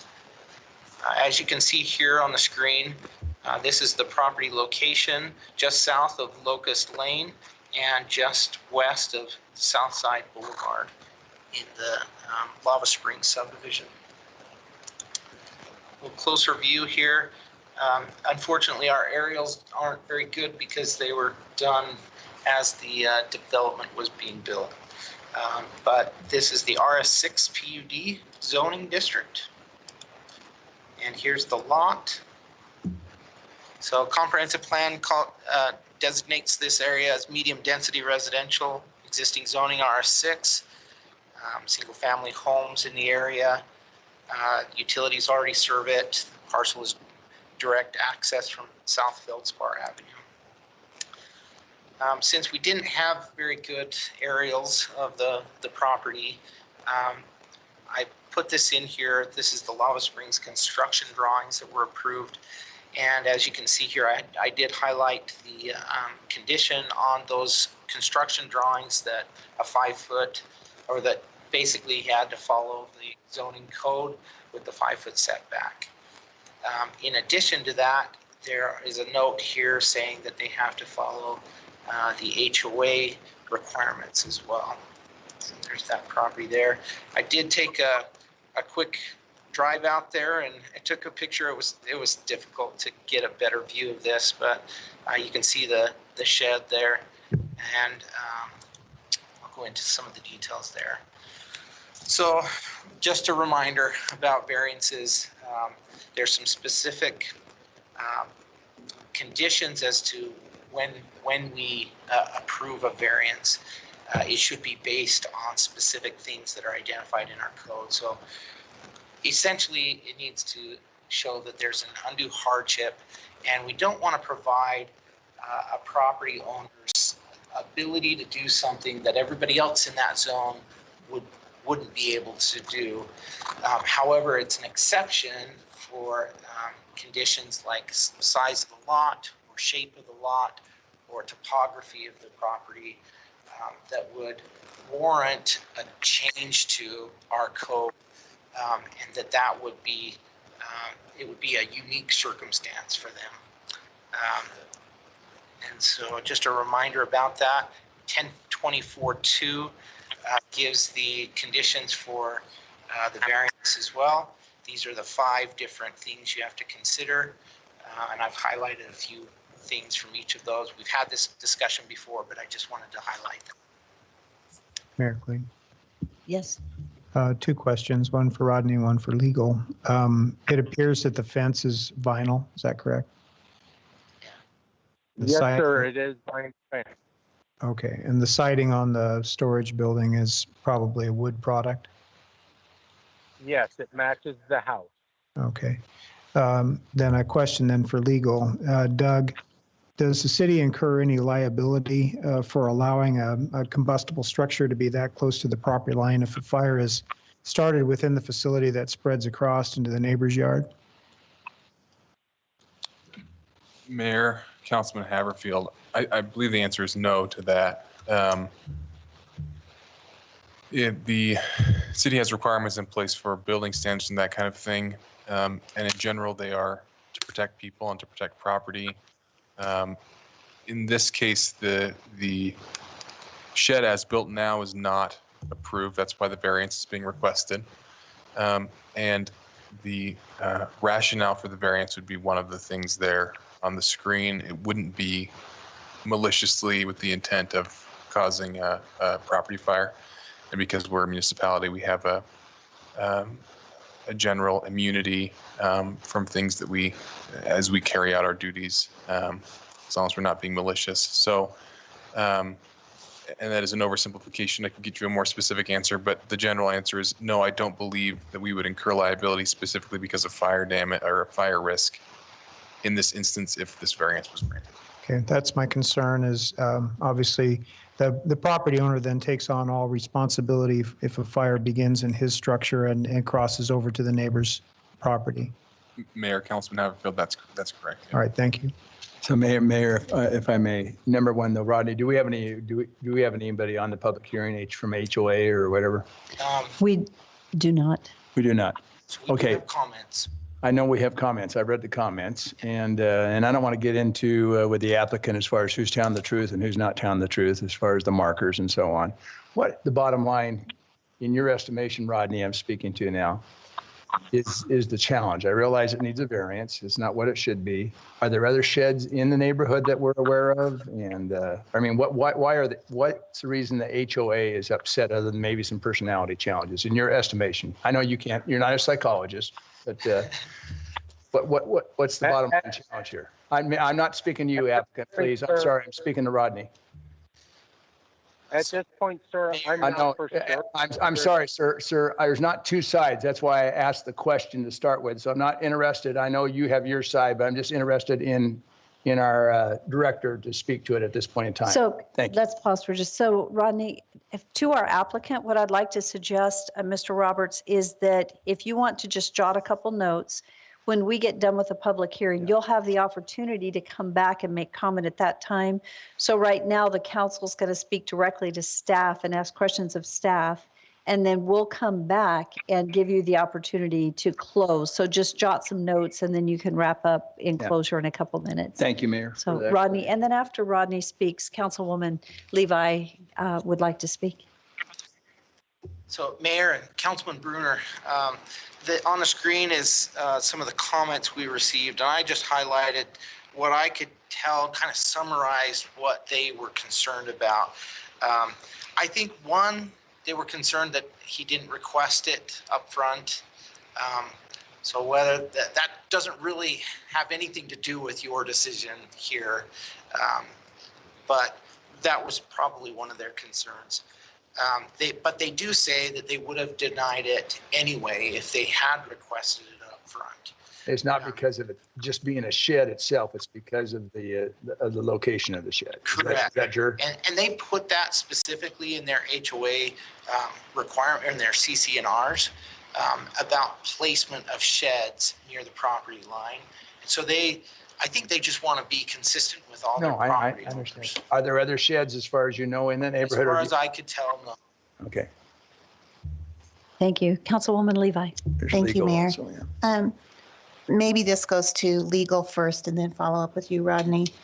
Do we as a city have the authority to grant a variance that is in conflict with an HOA? Because I know we have no jurisdiction over what HOAs do. Mayor, Councilwoman Levi, the answer is yes, we can grant a variance to the city code, but it has no impact on the HOA and its private right to enforce its own rules. Now, in the event, in theory, if an HOA said one of our HOA rules is that you have to abide by city code, and that was the only requirement, then in theory, a variance could modify the HOA rules to the extent that standard city code allows a 6-foot setback, and a variance was granted pursuant to city code that allowed a 5.5-foot setback. But we don't have the ability, we can be more restrictive and we can grant a variance to remove the city code hurdle, but we can't modify those private rights. And in general, I think I agree that it may be best to not consider the consequence of this on those private rights when we make our decision here tonight. So the answer, again, I apologize for rambling a little bit, but the answer is no, we cannot impact the HOA rules. And then Doug, could I have you do me a favor? Thank you. I'm going to have you get a little closer to the mic. And then if you would restate the last comment that you made, which would be your instruction to council and to what to take into consideration as they make their determination.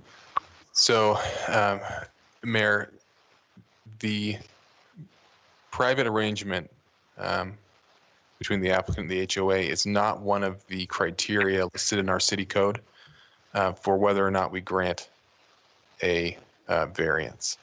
And the granting of a variance or the denial of a variance won't impact private rights between the parties. So the decision tonight should be based on the criteria that Director Ashby put up earlier, and it should be limited to those things. Mayor Kling. It should be limited to a variance based on our code with a specific request, not be tied to outside information regarding the HOA guidelines. Is that correct?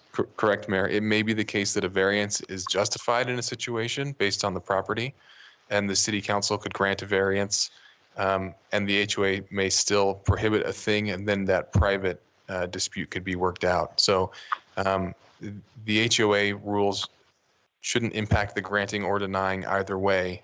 The city council should look at the property and at the criteria that Mr. Ashby put in the packet and make its decision based on that.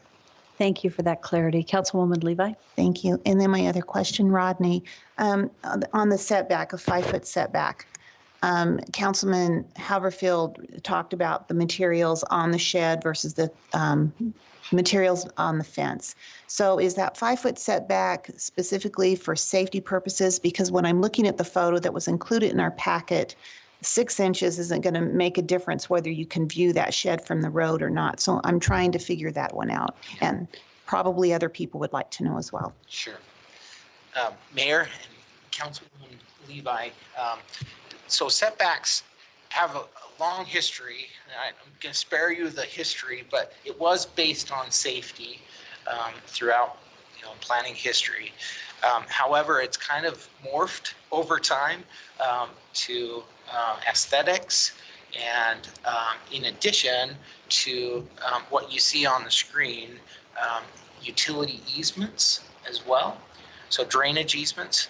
In this case, the engineering department opposed this granting of variance because of concerns about drainage in the Lava Springs subdivision. So that doesn't happen very often, that we get an opposition from the engineering department. But I would say that in that case, that serves that purpose of the drainage easement. Mayor Kling. Thank you. Yes. Rodney, there appears to be a discrepancy between what is being requested and what's actually out there. The 6-inch variation is one thing, but from the testimony of Mr. Hall and Mr. Patrick, it's more like a 24-inch or 2-foot difference, or basically that much closer to the property line. Do you know? You didn't go out there and get your tape measure out?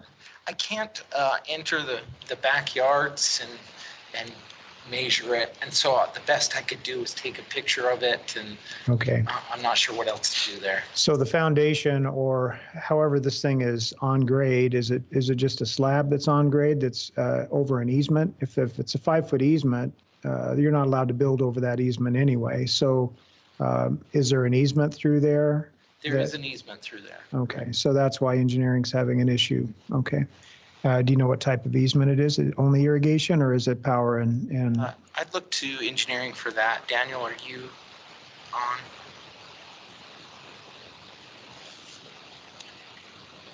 Yeah, Rodney. The drainage, it's a public utilities drainage and irrigation easement. So Mayor. To my knowledge, there are no utilities within that, but that is the type of easement it is.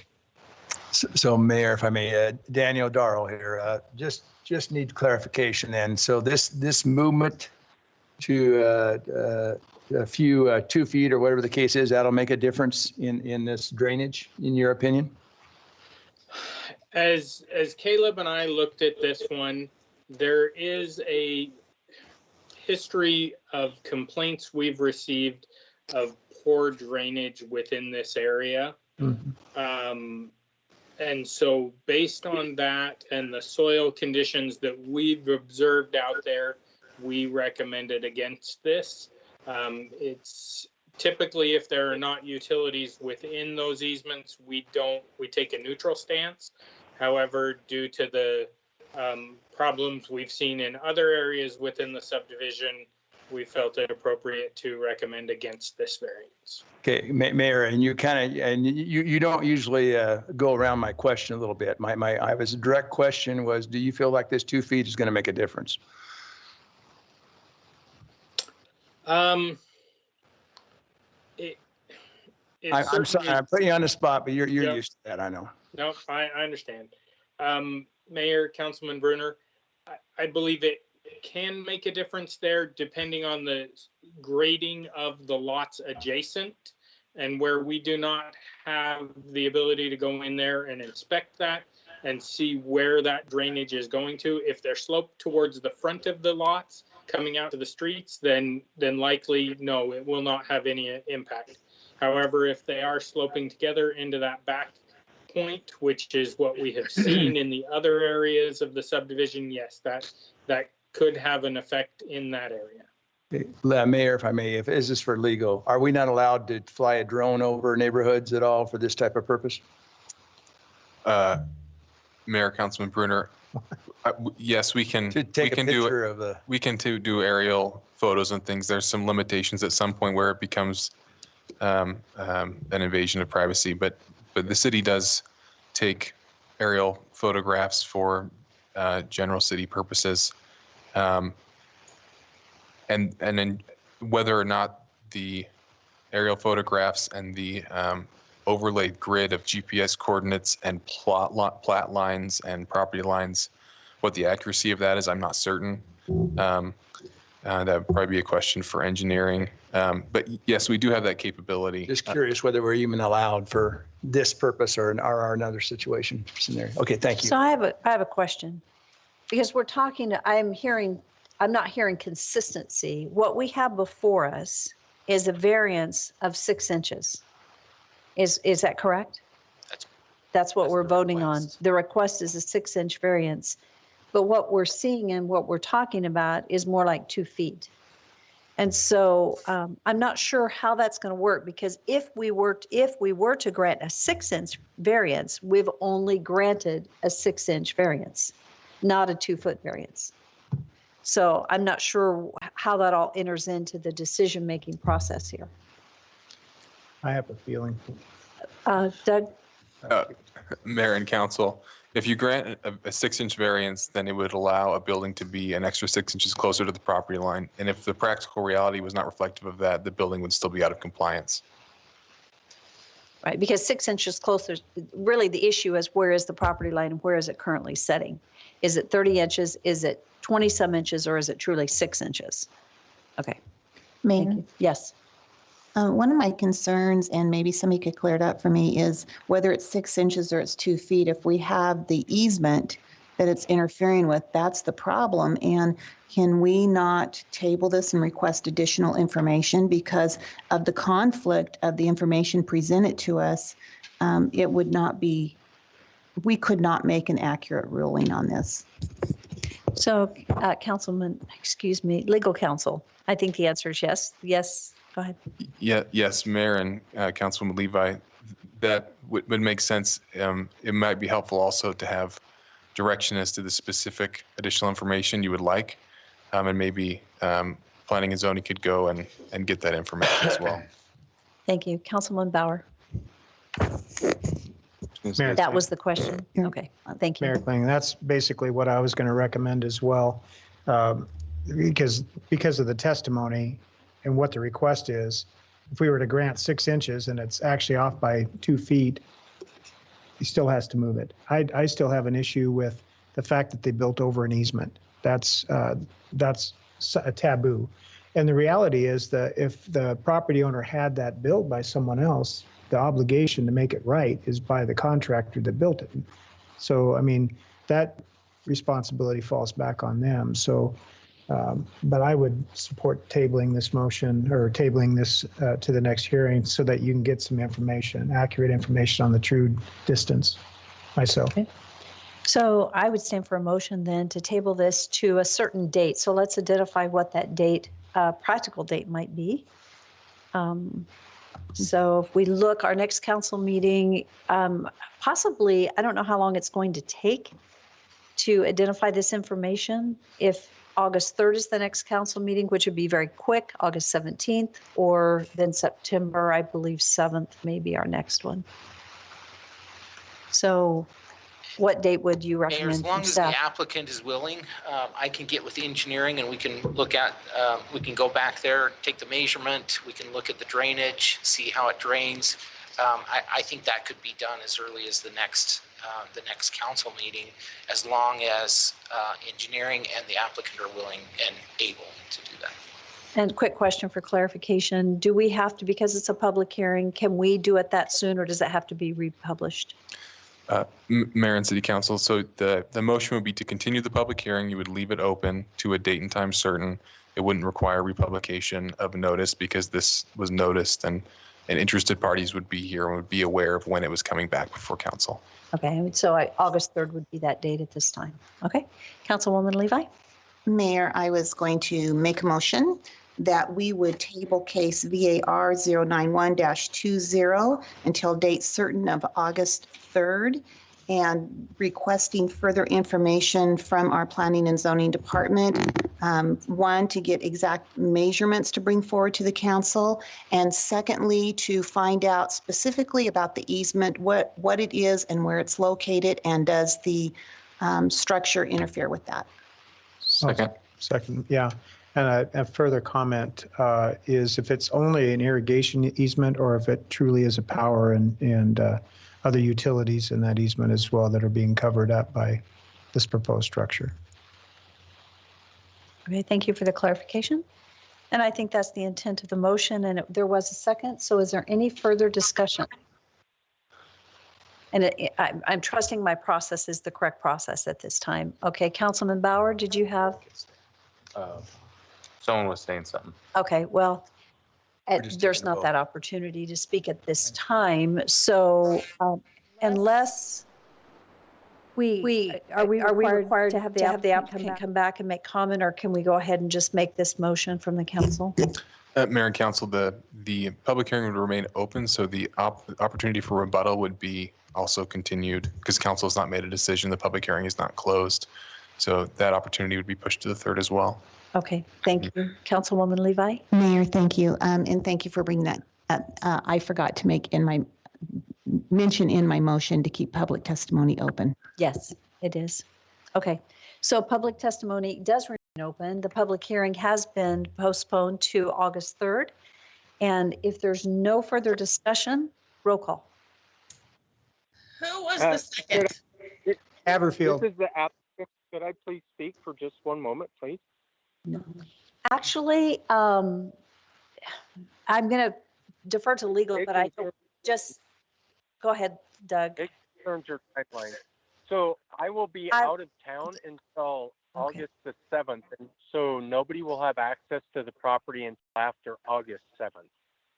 Is there a lock on the gate? So why don't we okay, so with that, and thank you, I'm sorry, I guess that's very important to the information. So I'd like to ask if we would amend the motion to date certain being August the 17th. Yes, ma'am. Second. Okay, so it's been moved and seconded to August the 17th. Does that work for our applicant? Yes, it does. Great, thank you. Okay, is there any further discussion from the council? Hearing none, roll call. Rodriguez? Yes. Bruner? Yes. Mucci? Yes. Bauer? Yes. Haverfield? Yes. Levi? Yes. Okay, and for our applicant, staff will be in touch with you, and so they'll get in touch with you after you return. So Thank you very much. Thank you. Okay, we're going to move on to public hearing number 3, which is 6.3 on the agenda. This is an action item And council, we may take a break after this one, just in case, unless council prefers to take it now. We'll get through one more and then we'll take a break. Are we good with that? I would rather get through all the public hearings, but no. Well, Oh, you're a okay. camel. So So, after, yeah, let's go one more. We'll go one more, then we're going to take a very fast break. Okay. So this is an action item. This is a variance of sections 10-8-5C and 10-8-6D in the single-family residential 6,000 square foot zoning district at 806 East Sheridan Avenue. And this is also to reduce the minimum interior yard setback from 5 feet to 22 inches for an existing storage shed on the property. This is, and the block was previously addressed at 421 Half Garland Street of the Kurtz Addition subdivision, and this is for Benjamin Walsh. Is Mr. Walsh online? I am. Can you hear me? We can. Thank you for going ahead and restating your, actually, your address. Sure. My address is 806 East Sheridan Avenue.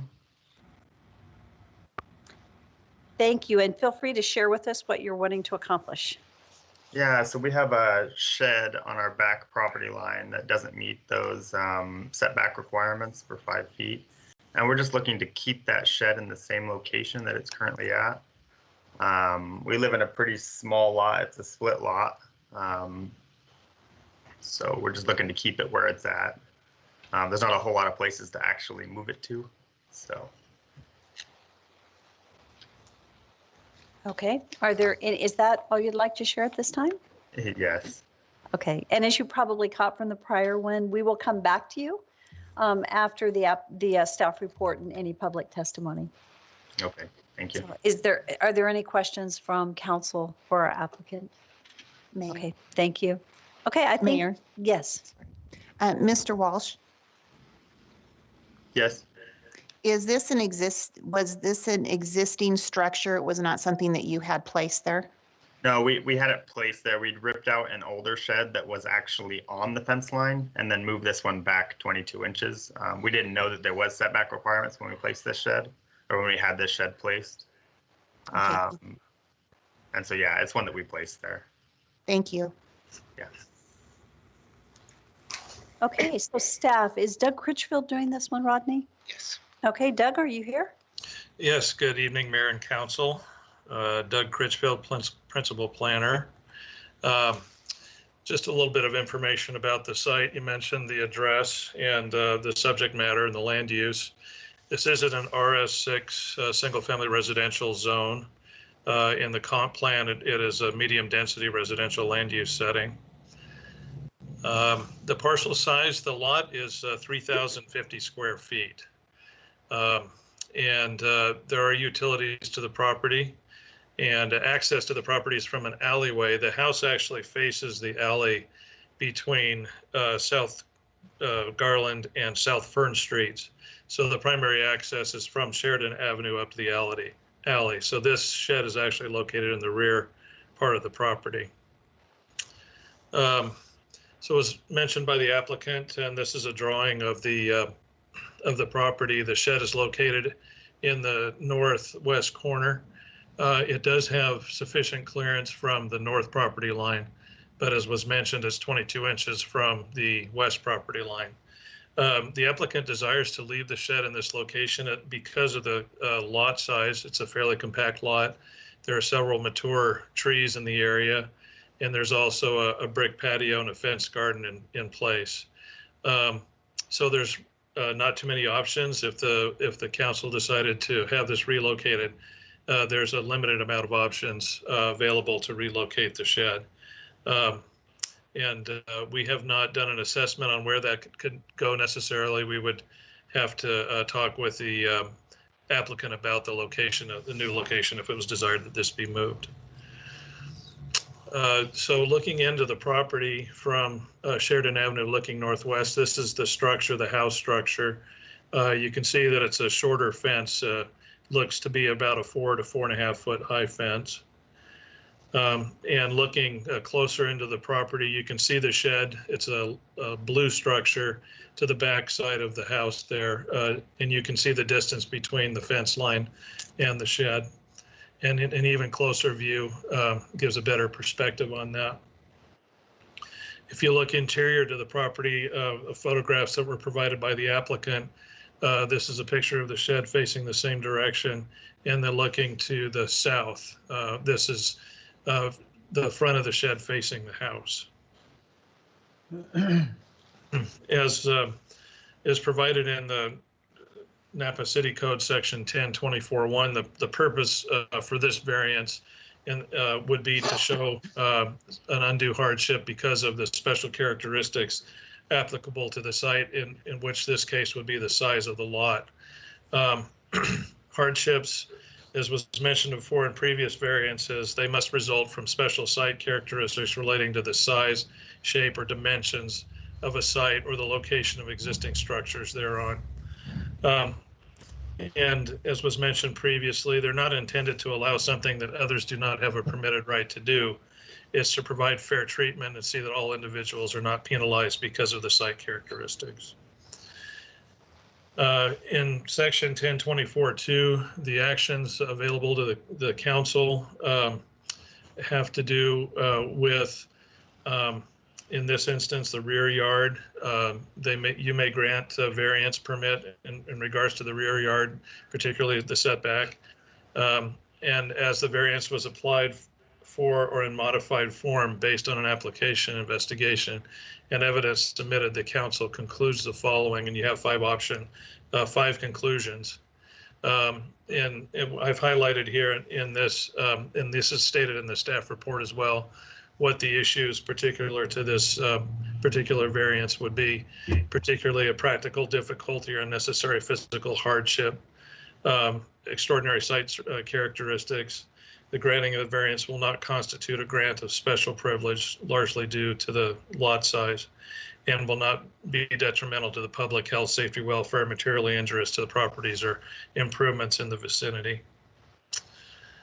The applicable regulations that this variance is pertaining to has in section 10.8.5 and section title 10, section 8, chapter 8, section 5, and title 10, chapter 8, section 6, having to do with the 5-foot setback requirement.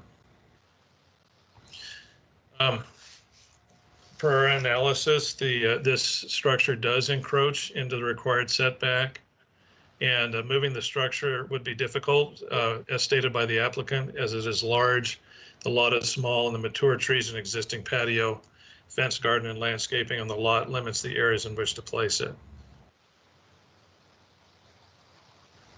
In terms of correspondence that we received on this project, we had no significant issues or comments from the agencies that we received comments from. We did not receive any negative or positive correspondence from the public. We did see correspondence from the building department indicating that a foundation with hold-down bolts or engineered hold-downs appropriate for a structure such as this must be installed due to the electrical service attached to the structure. And likewise, an electrical permit will need to be obtained and an electrical inspection conducted in order to finalize the process. So yes, Doug, this is Rodney. I just got contacted by our building department, Patrick Sullivan, and he said that the building code, while they put in their notes that it needs to follow the building code has a minimum of 36 inches. So something to consider there. From the fence line or property? From the property line. Thank you. Thank you. Doug, if I may, Mayor, I'm just curious, how does something like this come to our attention? So my understanding is that a complaint was received about the location of the shed.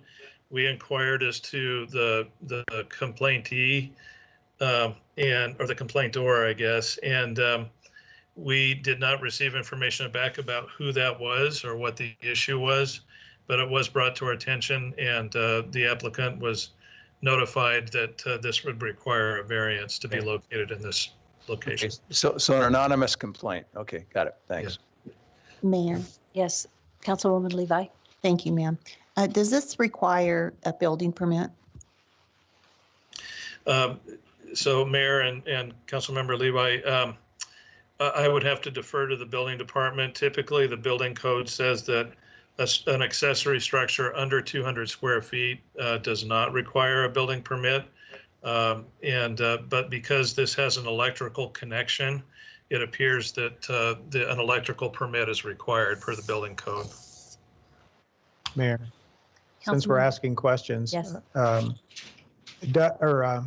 I'm sorry. Doug. Doug, do you know if this was a purchased product that was brought in and set in place?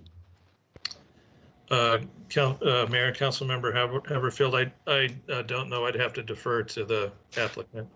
Well, the presence of these notes by the building department would tell me that it wasn't built in place if it wasn't built on a permanent foundation with hold downs. So for it to have a frost wall to be built into it, which you would get with a normal built in place structure, if this is on skids and was brought in, it could easily be relocated. I know that it's good sized, but it's not uncommon for those type of structures to be moved. So that's just a thought. Okay, so in just a few minutes, we'll need to go back to our applicant and ask him that question. Okay.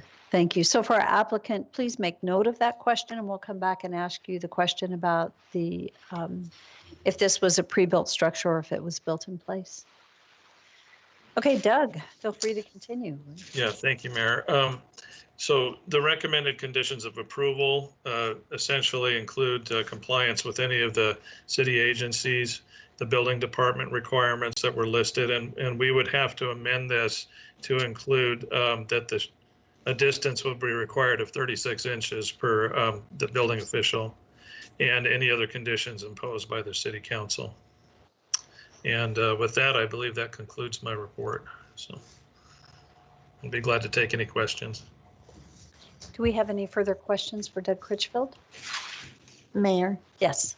I hope I didn't miss it. So was the building permit obtained? Because going back to the electrical tie downs, that's where I'm concerned with whose responsibility or negligence was this as far as where it was placed.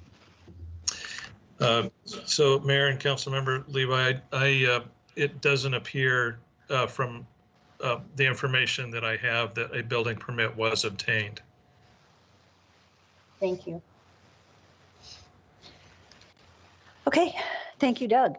So this is a public hearing, and at this time, we do not have anyone that signed up to testify on behalf of or in opposition to this particular request.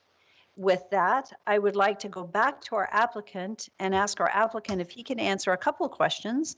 One is if the storage shed was actually moved in or built in place. And then a second question that I would have is, what was the size of the structure that was removed? It sounds like there was a structure you said that was already there that you removed and you actually gave more distance, but could you give us an explanation of what you removed and then about the new structure that you brought in? Sure. So with the first question, we actually had Stormore Sheds come in and they built it in the spot that it's currently in. And the shed that we removed there was, its roof was collapsing down, and it just wasn't safe for us to go into the shed, at least not that we felt. So we had it removed and then had this one built there. I know you guys were talking about like an anonymous complaint that had been filed or something like that. But what had happened is we had an inspector, the electrical inspector, come out and inspect the electrical work that was getting done on the shed. And he actually mentioned the setback requirements to us. At that point, we had no idea that there was such a thing. And then so that's how that came about, as he said, then we're gonna need to get a variance in order for you to pass your electrical inspection. And so that's why we're here today. Thank you for that explanation. We appreciate that. That's very helpful. Sounds like we need to educate our storage companies that are building sites that we do have regulations and they should ask questions before they come in and build. But that would be helpful, would save a citizen a great deal of difficulty if that were to have taken place. So are there any further questions for the applicant at this time? Or for Doug Critchfield? Seeing none, I would stand, actually, I need to give a little bit more opportunity before we close public hearing for our applicant. Is there anything else you would like to share before we close our public testimony or hearing? I don't think so. But I did have a question. So were we going to be required to move the shed to 36 inches from the fence line? I guess I'm not entirely sure on what that addition is. Well, it's a very good question because we just heard of it. And so that's a very legitimate question. So, Mayor, I guess I'll jump in here, although I'm not the expert in the building code at all. I believe the building code's requirements for distance away from the property line are safety concerns, I would assume. I think it probably comes back to fire and that kind of situation. I clarified with Patrick that it's also 3 feet from, let's see. He says, Rodney. oh, there he is. Yeah, I can answer that question, Mayor, if you'd like. I'm sorry. Thank you, Patrick. So anyway, my staff reviewed this, and what we typically do is we put a blanket note on things like this where you just have to meet all building code requirements. If the property line is adjacent to a right-of-way, which is essentially a no-build easement in itself, then we don't have to worry about moving the shed. If the shed is adjacent to property line where somebody else could build a shed 3 foot from the property line, then the shed is too close and would have to be moved to 36 inches from the property line. Since no building permit would be required at all, we just need to have this variance so we can finish the electrical permit at this point. And since the shed is under 200 square foot, it's exempt from building codes. What kicks in the electrical code and the need for either an earth anchor hold down or a shallow foundation hold down for this structure is attaching electrical to it, which adds a degree of hazard due to the electrical system within the shed. Mayor Kling, Yes. if Patrick's still there, or if he fell off his chair, I don't think. No, I didn't. I dropped the phone. Okay. So with this being 1 foot 10 inches off the property line, if the adjacent property owner, does it preclude them from being able to put a shed within 3 feet of the property line in the future?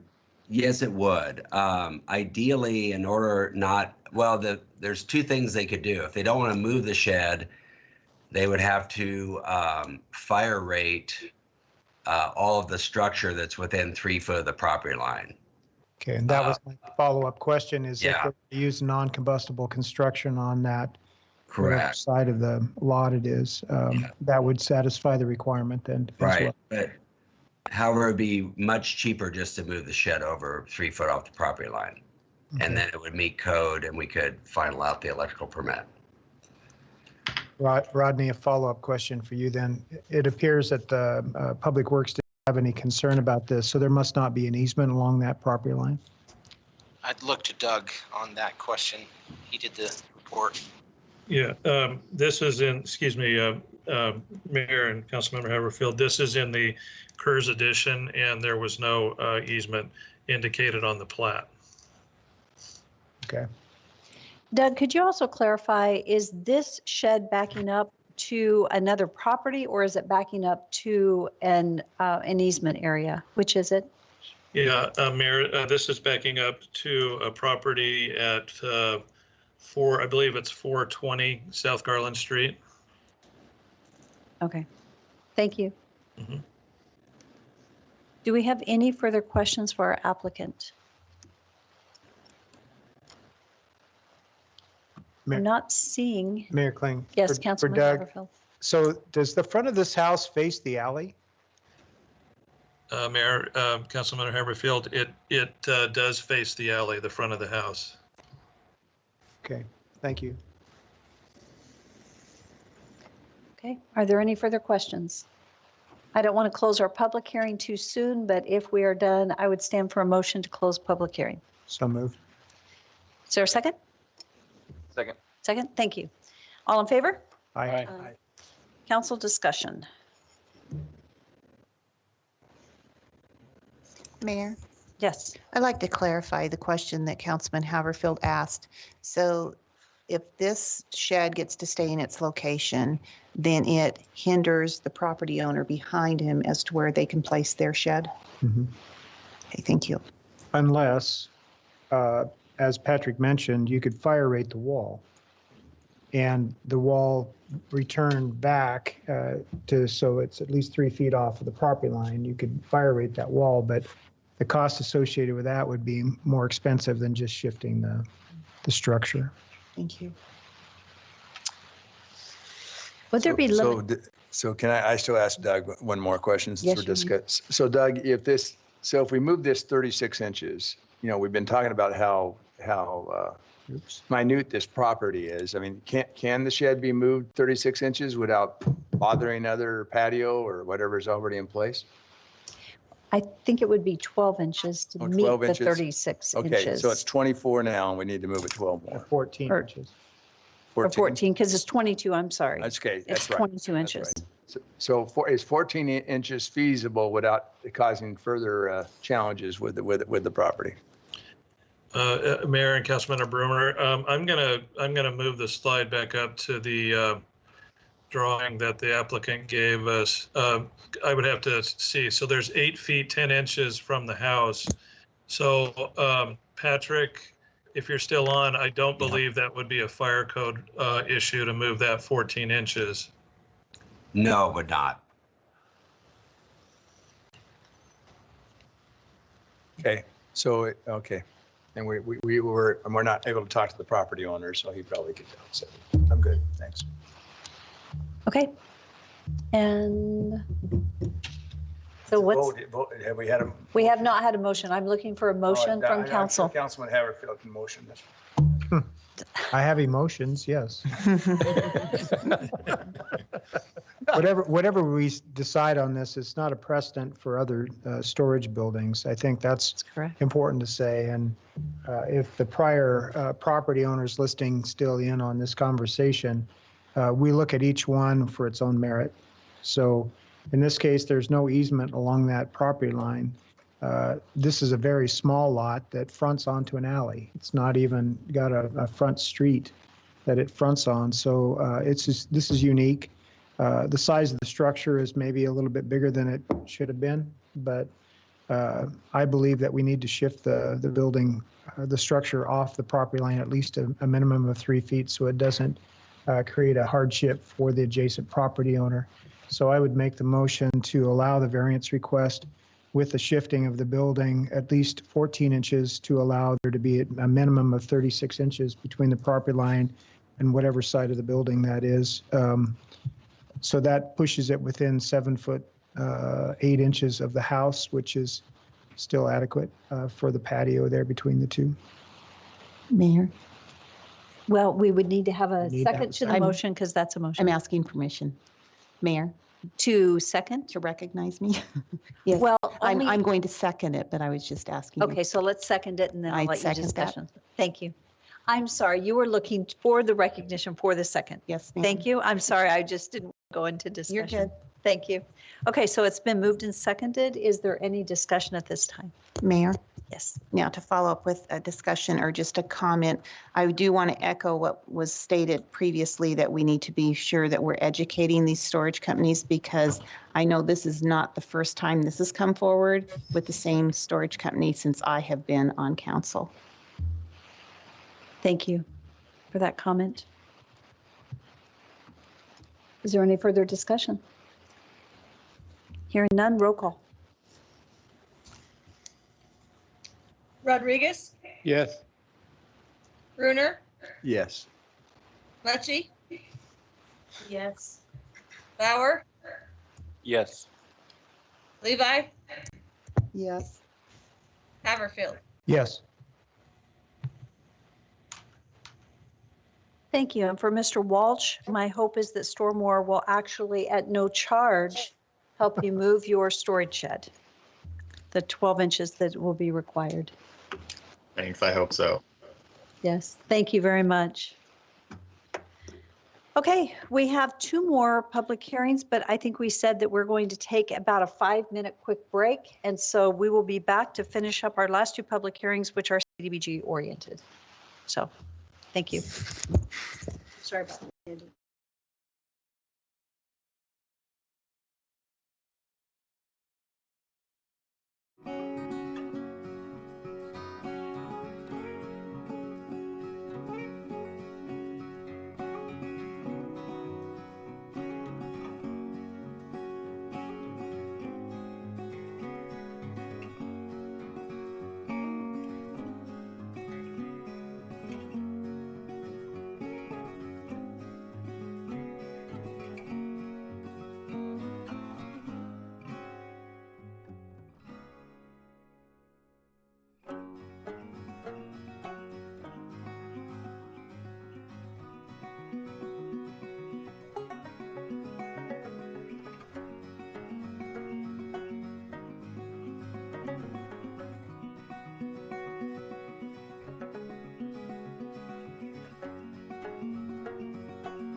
amendment, before the amendment. Technically, that works, right? I'm not super familiar with the code on budget. I'll take it. I think we're allowed to budget through the end of the current fiscal year. I'm sure It's we. one of the unwritten bylaws that we haven't gone through. Okay, all right. But,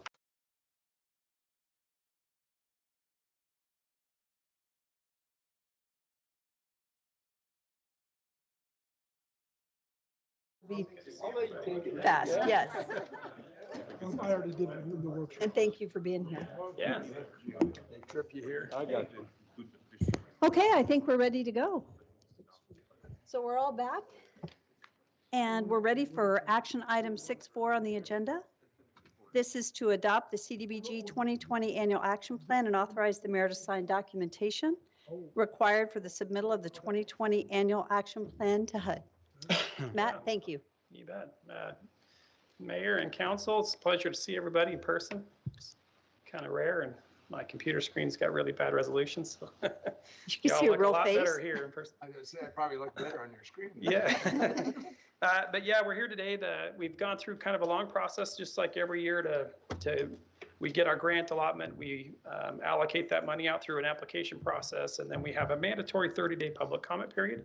We have to wait through and hopefully get feedback from the citizens of Nampa on how we're utilizing that CDBG funding. As of today, 5 minutes ago, I have not received any public comment on our proposed spending of the 2020 allocation. So right now, what we've already approved, I would just like you to give me permission to submit that through to HUD for their final approval, and then we'll be able to proceed October 1 with this new plan. So. Mayor Kling, I'm more than happy to support that. Okay, so this, we'll just say quickly, this is a public hearing and there is no one that has signed up in support of it, opposition to. So with that said, I would stand for a motion to close public hearing. So moved. Second. All in favor? Aye. Aye, okay.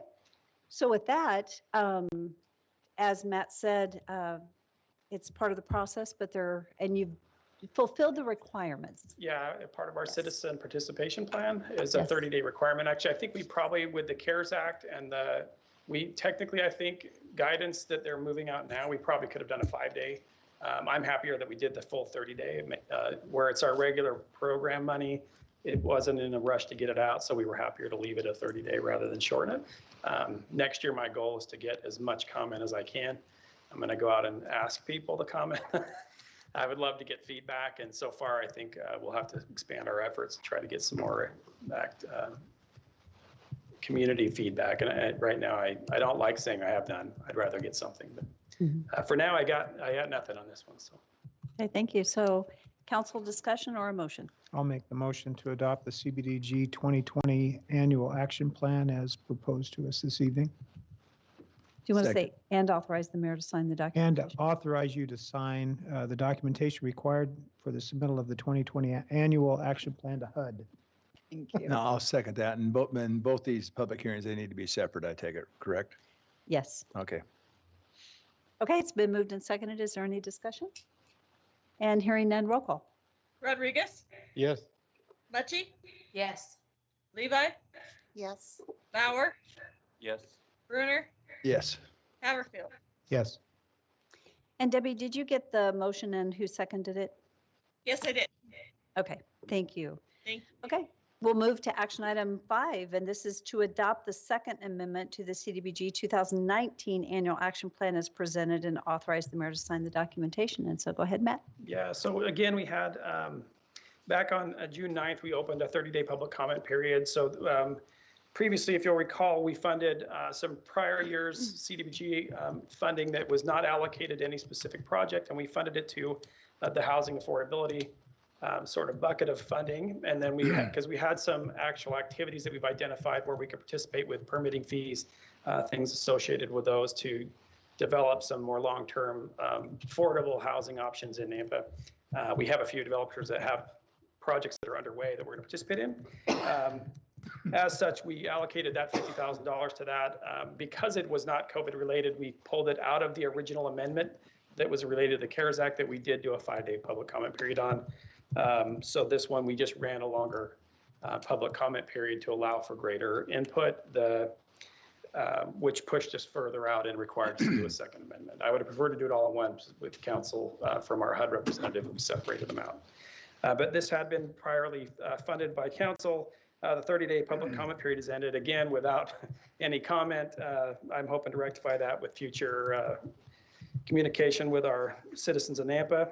But as of now, we have nobody signed up. Rodney checked before we left, and we have no one signed up to talk before or on behalf or against this public hearing. So, and I don't have any public comments. So I'm just hoping you'll allow me to formalize it with HUD. Okay, so for that, this is a public hearing and the public hearing's open, but we do not have anyone, as Matt stated, signed up to testify in favor of or in opposition to. So with that, I would stand for a motion to close public hearing. So moved. Second. All in favor? Aye. Aye. And council discussion and or motion? Again, Mayor, I'll make the motion to authorize the action requested to adopt the Second Amendment to the CBDG 2019 Annual Action Plan as presented, and authorize you to sign the documentation required for the submittal of the amended 2019 Annual Action Plan to HUD for final approval. And I think Rodriguez would like to second this. Is that? Second. Okay. And you did that quite well. I'm sorry. Yeah, thank you, Randy. Thanks. You're learning. That's He's good. doing good. And thank you, Councilman Rodriguez. Is there any discussion? Roll call. Bruner, Yes. Mucci, Yes. Levi, Yes. Bauer, Yes. Rodriguez, Yes. Haverfield. Yes. Thank you, Matt, for all your work on this. Thank you, guys. Thank you. You're doing a great job, Matt. Thank you very much. So Mayor, maybe, is it possible to amend the agenda so we can go to unfinished business since Doug is here? Are you okay That with was that? exactly what my thought Okay. was. So I'd like to ask council, is that okay if we move it around? That's not a problem. Fine. Because I I think kind that's of a feel great guilty because I was one of the ones that kind of is causing him to be here tonight. So. Well, I totally support that suggestion. So let's move to item 7.1 on the agenda, unfinished business. And Doug, would you like to do your presentation? Or Tom? Is it just Doug? Oh, it's Doug. Okay. Thank you, Doug. Thank you, Mayor and Council. Tom Points is going to navigate the PowerPoint, so if this goes wonky, it's on him. I'm going to make a couple quick observations here on this PowerPoint request. First of all, a couple of slides need to be not corrected, but maybe adjusted a bit. Planning and zoning, there were 2 vehicles on their request. They only need 1. I probably misunderstood the budget request being there was an FTE. There is not. I took a deep dive on this and reviewed all these requests during the last week we had off. And through the discussions with code enforcement, we also determined that the code enforcement requests can be rescinded. They will not be needing a vehicle. We reevaluated one of their critical vehicles and determined that it actually is not a critical vehicle, and their employee request was denied, so they will not be needing vehicles for code enforcement. So with that, Remind me, was that 1 or 2? it was 2 vehicles. It for was code 2, enforcement, so a one- total of $55,000. So we will not be asking for either? Correct, for code Okay. enforcement, correct. So with that, we can go as deep in this as you want, we can skim over it. If you had any specific questions, I'm more than happy to talk about specific ones with police or individual. Mayor Kling? Just a quick question. All of these items are included in the budget that we already approved. Correct. Right. Correct. So we're not talking about any dollars above and beyond, and it's still a 0% increase in our budget as proposed. As I understand it, yes, that's correct. That is correct. However, we did not vote on the vehicle request. Right. Yeah. But all these vehicles were, if I understand, were covered in each one of the department. So in essence, we've already approved this in those individual budgets, but it's just broken out separate. Is that correct? Not exactly, because the capital budget is a separate budget. And so I'm not sure if any of these were in capital or if they were all included. Doug, would you So- like to answer that? Perhaps what I should have done is I wanted to go up first and introduce this, but we kind of got ahead of that a little bit. But so how this works is we have the operation budgets which we approved. We approved the capital budget with the codicil that we would come back and review the vehicles to make sure they were complete as necessary. And if needed, we would adjust that downward if it was appropriate in this meeting. But we did approve all the budgets as they were stated. So within the capital budget, there were elements within the general budget, within wastewater, within water, within fleet, every aspect of the, every fund within the city had an aspect of the capital budget. And the fleet had aspects of investment in new fleet vehicles across almost all aspects of the city's budget within the various funds. So since there was so much investment, for example, in the general fund, the capital fund was 1.5 million investment, and 740,000 of that was for new vehicles. So we wanted to look at that and say, okay, what was the criteria for investing in these new vehicles?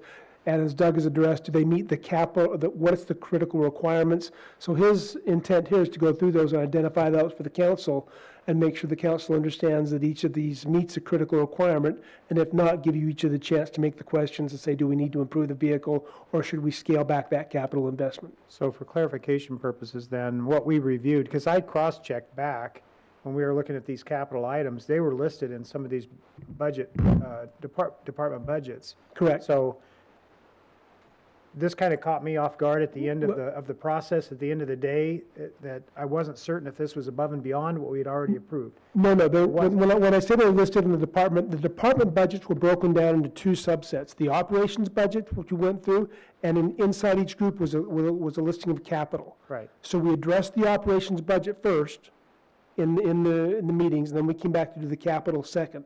In the budgets we reviewed with the operations, these capital amounts were not included. These are different than what was in each of the departments that we reviewed. Yes, this was the very end of the budget review, the workshops we had on Monday night. These were the very last, right? Correct. So I guess my concern was, is this above and beyond what we had approved in our when we were working towards a 0% increase in the budget? No. And then saw this number come in, I said, well, wait a minute, did we account for this already or not? Yes. And we did. This is all part of the 0% increase, but the 0% increase is broken down into the operations and the capital components. But it's all part of the 0%, which we presented to you as two elements. So I guess, is it important for us to do this next year or not? Yeah. Yes. Yes. In fact, this year, as I mentioned when we got to capital, we will manage capital better next year. This year, it just wasn't our best process for capital, and we've had a discussion about that. I would like to tonight go through this because I appreciate how you have this done right here. Streets Division, if I understand correctly, this is all coming out of our, or let's explain if what's coming out of capital, out of our standard capital budget versus what's coming out of the streets fund for capital. Right. So, thank you, Mayor, for clarifying that. Yes. So, if it's coming out of the streets, it's coming out of the streets budget in a capital component. We have a capital budget called capital projects as a fund. That capital projects, if you recall, was $1.5 million. That's primarily the general government capital projects. That's the vehicles for the police and the fire and facilities capital. That's $1.5 million. And it's not listed in streets or in water or in wastewater. It's just for the general government. So the mayor is absolutely correct. We need a little more pre-work for the presentation of the capital next year to make sure that the exact presentation is extremely and crystal clear to each of you, the councilors, so you can have that clarity of what's operations and what's capital, and know that they both fit under that 0% cap this year and whatever we choose for next year. Okay, thank you. Mayor, Thank you. Yes. is it unrealistic to ask for the mileage and then maybe like a picture of the? Well, we'll have to talk with Doug. I don't think it's unrealistic. I bet he has that information. Yeah, Mayor and Councilor Bauer, it's not unreasonable at all. Being a professional technician for 25 plus years, it sounds odd to say, but mileage doesn't mean much to me. Vehicle age is the #1 critical factor in keeping them on the road. Mileage failures just don't hold us up like age failures do. And what I mean by like that is, say, items that fail because of mileage, transmissions, engines, rear ends, we can have that fixed in a day. The items that fail due to age, your turn signal switches, your seat belts, airbags, those items down a vehicle just the same, but due to age, we can't get those parts. Mileage failures we can fix, age failures we cannot. So I know it sounds counterintuitive, but mileage doesn't really affect our fleet plan a whole lot. But if you want the information, I'm more than happy to supply it. Right. I just had plenty of trucks go almost 300,000, so. Exactly. Yeah, mileage is not really a factor for us. Thank you. So unless there's another question as we get started, I would like to go ahead and go through your, we can go through it quickly, but I would like to go segment by segment as you have it Yeah, outlined. and what I did is, outside of the funding channels, I basically broke down the justification for each replacement. So with streets, the first truck is a replacement of a Sterling dump truck. That coordinated nicely with the wastewater need for a dump truck. So then the replacement dump truck will be a plow sander combo, so that'll add to our plow fleet as well. So that kind of helps that snow removal effort. The sweeper, that is a 2011 model year, but sweepers, they absolutely chew themselves apart. A 10-year-old sweeper is completely consumed. Their heavy-duty pickup is a 2001, again replacing that due to age. At 20 years, it's very difficult to keep them on the road. That will be replaced with a Rover plow sander, one of the smaller plows that move around in parking lots and such. The forklift is a 1997 Nissan. The backhoe, again, is a 96 John Deere. And the new signal van, that's a new van for an added position for a signal light technician. The next slide is police. The first request there is for a vehicle for a grant position. If the grant position is funded, we will request a vehicle out of impact fees. If it is not funded, then that request will be removed. So just on that real quickly, I believe these grants have been approved. It has. And so these dollars will actually come out of impact fees, correct? For the new positions, The yes. first, the 69.5. Yeah, exactly. Okay, so what I'd like to do, because the P and Z vehicle, well, I'm not sure if that's going to be general fund or building, the code, Well- and what I'm thinking is, Doug, if you would track as we go along, because we have some general funds that are going to be removed. What's going to happen is that that opens up general fund dollars that we need to decide what we're doing with it. Well, since the P and Z was moved out of general fund, it won't be in general fund for the P and Okay, Z. so the two police vehicles that are covered by impact fees and the code enforcement fees, 55,000 and 69,000, if you want to track these, when we get done, we need to decide what we're going to do with that 100 and whatever thousand that is coming out of our general fund capital, because those funds can be used. Thank you, Sandy's got it, she's right there, it's like, yep. So those funds can be used in any regard within our general gov budget. So we want to track what we're not doing because it makes a difference on the other side.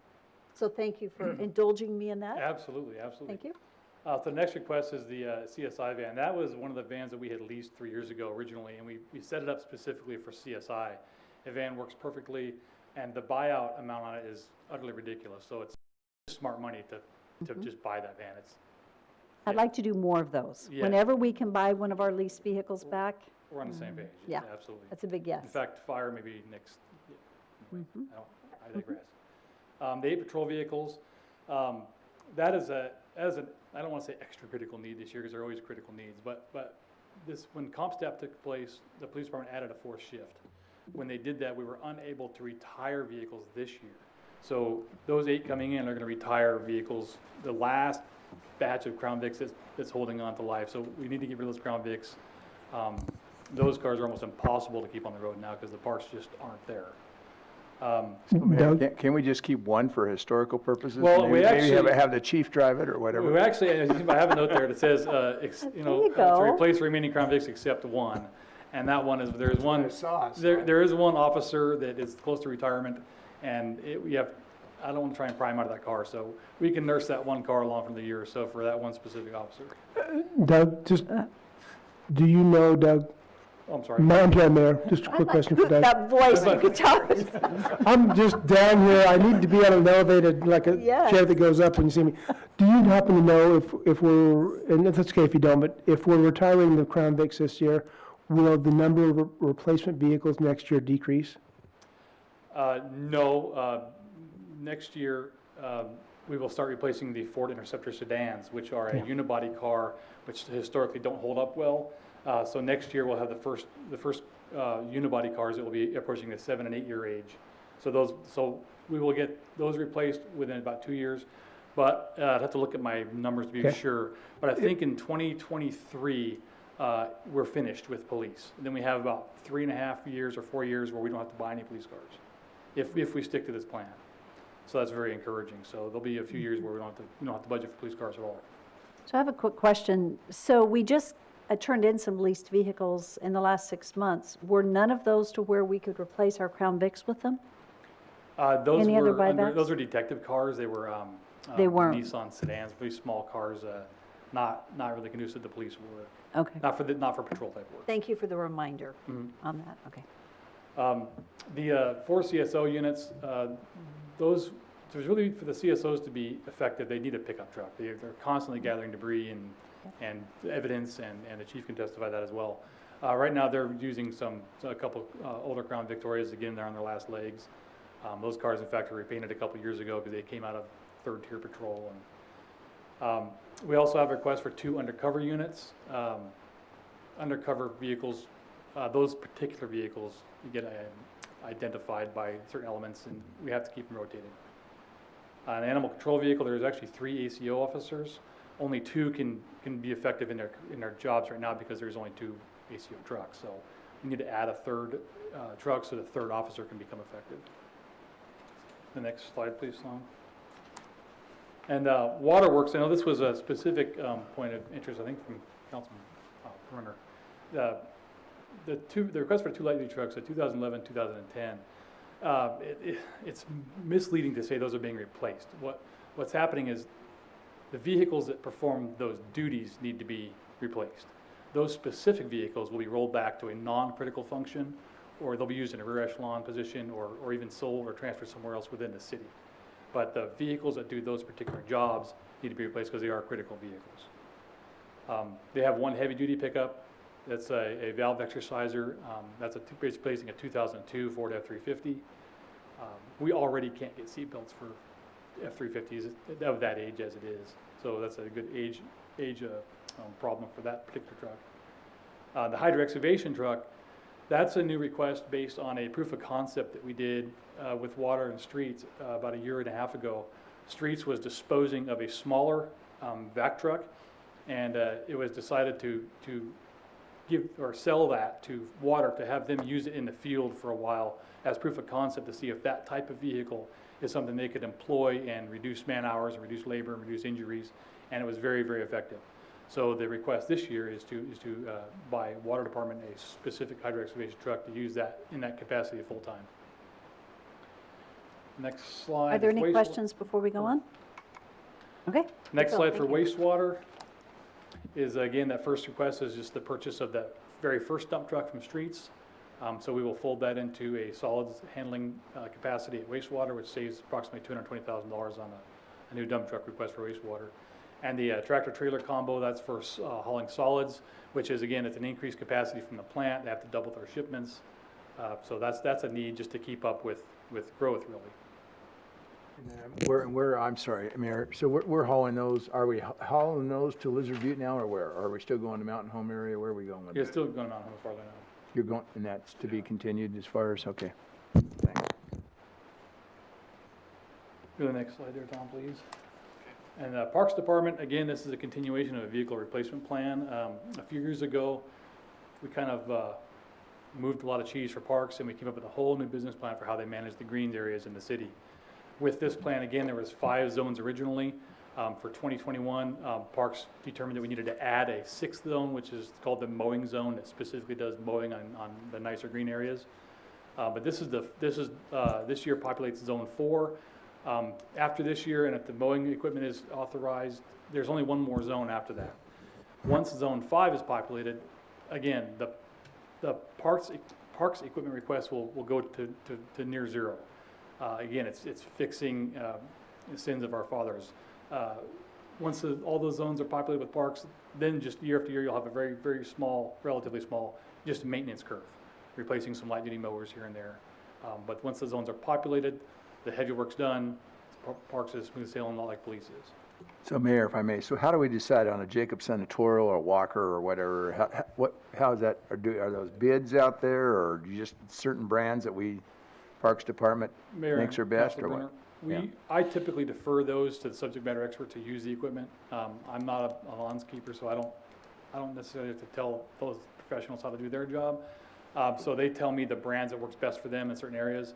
In fact, when we did Zone 1, Fleet helped them decide on certain mowers, and they actually were scalping City Hall here with the mowing. So that was our bad. I own that.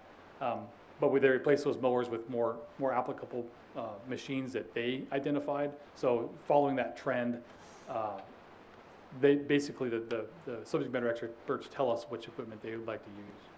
And we purchase all those off of cooperative contracts or Okay, RFPs. that was my next question, thanks. Yep. Code compliance, again, this request should be rescinded upon review. These vehicles are not required. Planning and zoning, this slide is possibly my error due to misinterpreting the budget presentation. The new vehicle is not required, but the first request is to replace a 2000 Ford Taurus. Again, that vehicle is not supportable. In engineering, this first request is to replace a 2000 Ford Ranger, again, 20 years old, very difficult to keep on the road.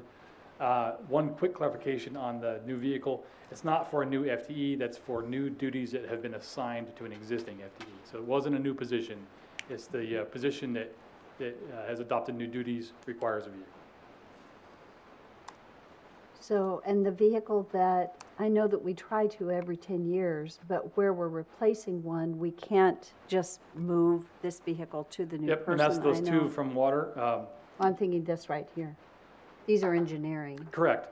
But the 2010, 2011 that we're disposing from water, we may very well just move that over there. But Here. we'd have to see what the need is. If that Okay. new vehicle is a critical function, again, if the 10-year window has expired, we can't use it for a critical vehicle. So I would have to get with engineering, Daniel Badger, and really determine if those both vehicles are absolutely critical to their function and does not affect their level of service, then they would have to be new purchases in less than 10 years.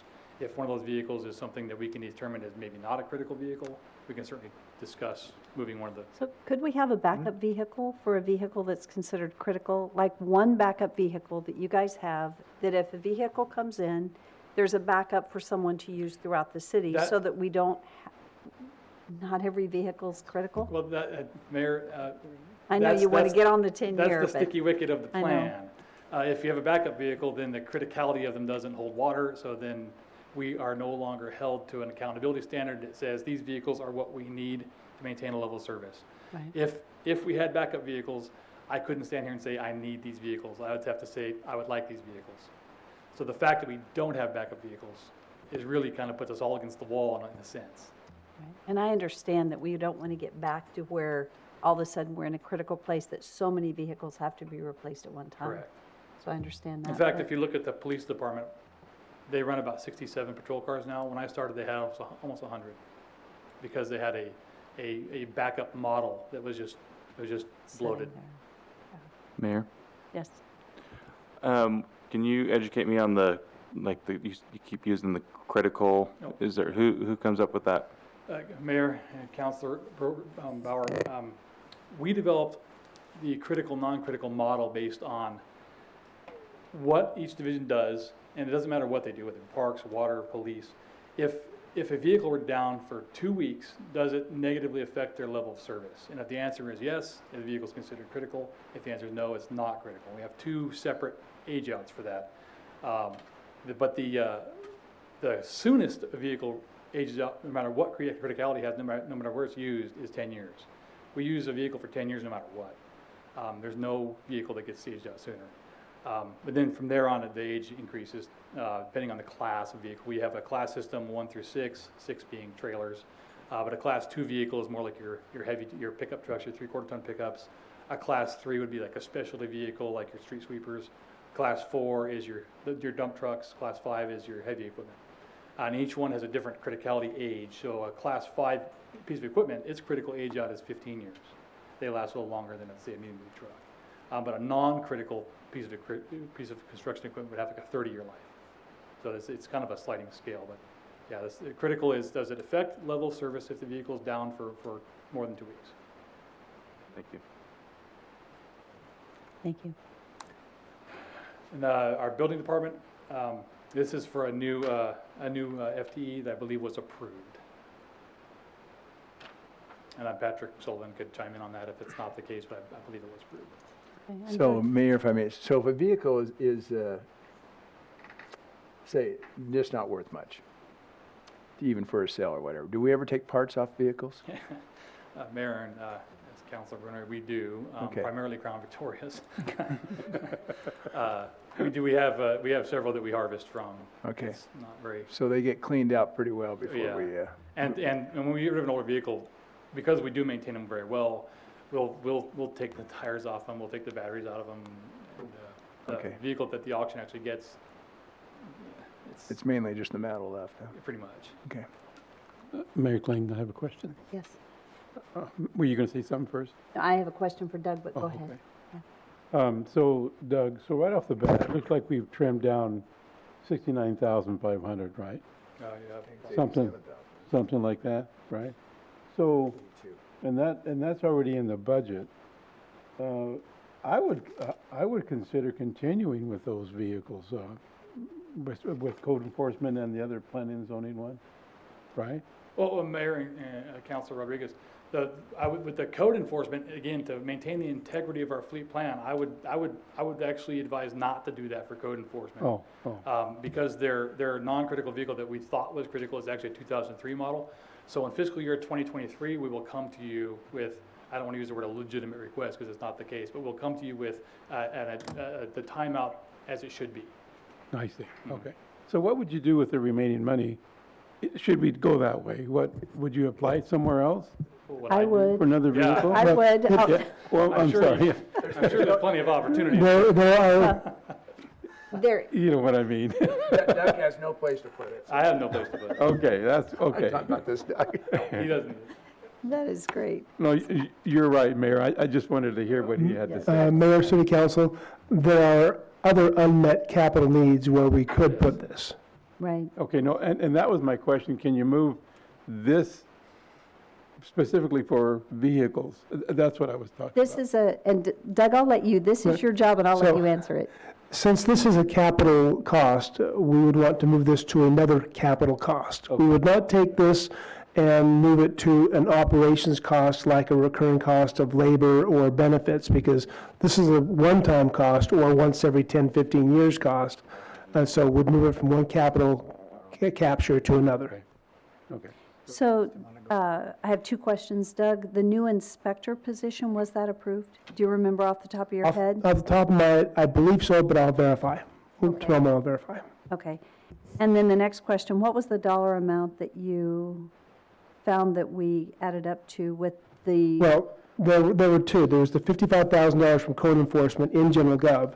And then there was the $27,000 in P and Z. I think it was, depending on which vehicle we didn't To be use. fair, I don't know if that was my error in the slide, if I double counted that or not. We'll verify that. Please. Okay. Okay. So the P and Z would just be a reduction in their spend. We wouldn't do anything with that. We'll just let it help build their fund balance and fund them.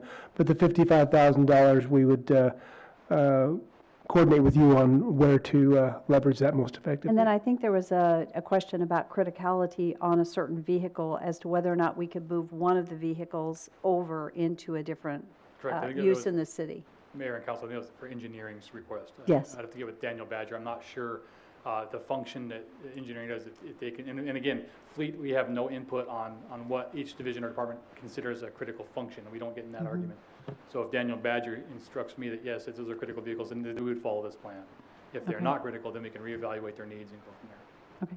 And what I would like to ask the council is that for those, if we do have the opportunity to free up 80 whatever thousand or whatever, that money gets held in capital for use for a capital expense. I know that we will have, we have critical needs that are unmet.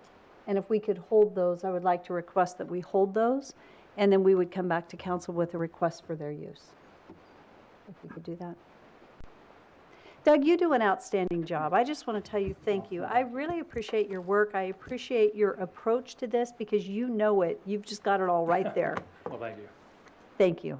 So I guess the question would be, what would be the will of the council? Mayor Kling, have no issue at all with approving the capital budget as presented to us tonight, with the caveat that any savings would stay in the capital budget for use were determined as wisest and best, and I'm not sure if that would be the other Doug. So I'd make that motion.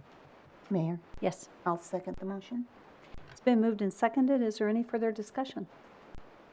Seeing none, roll call.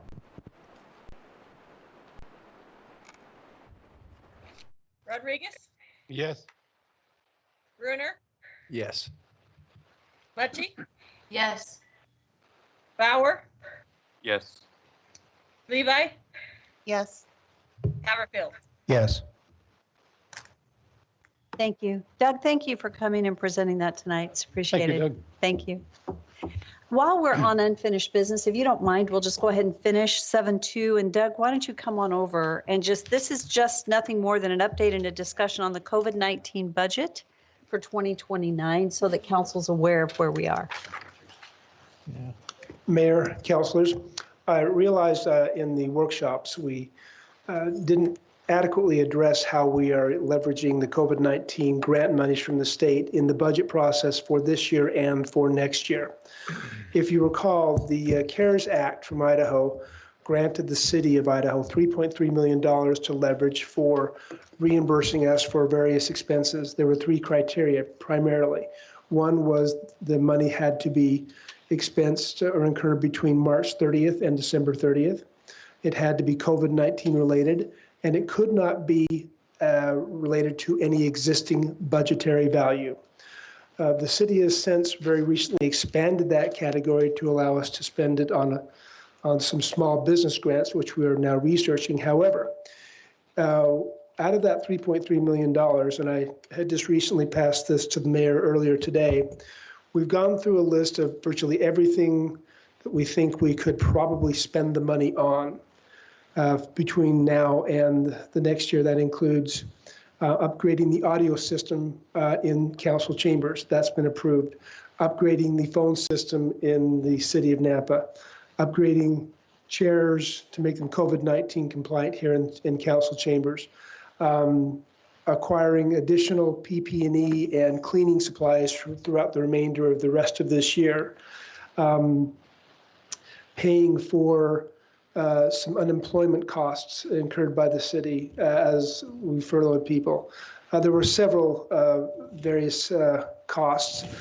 The most significant one was a new one of estimating the entire cost for PP&E and cleaning and other costs for the remainder of the year.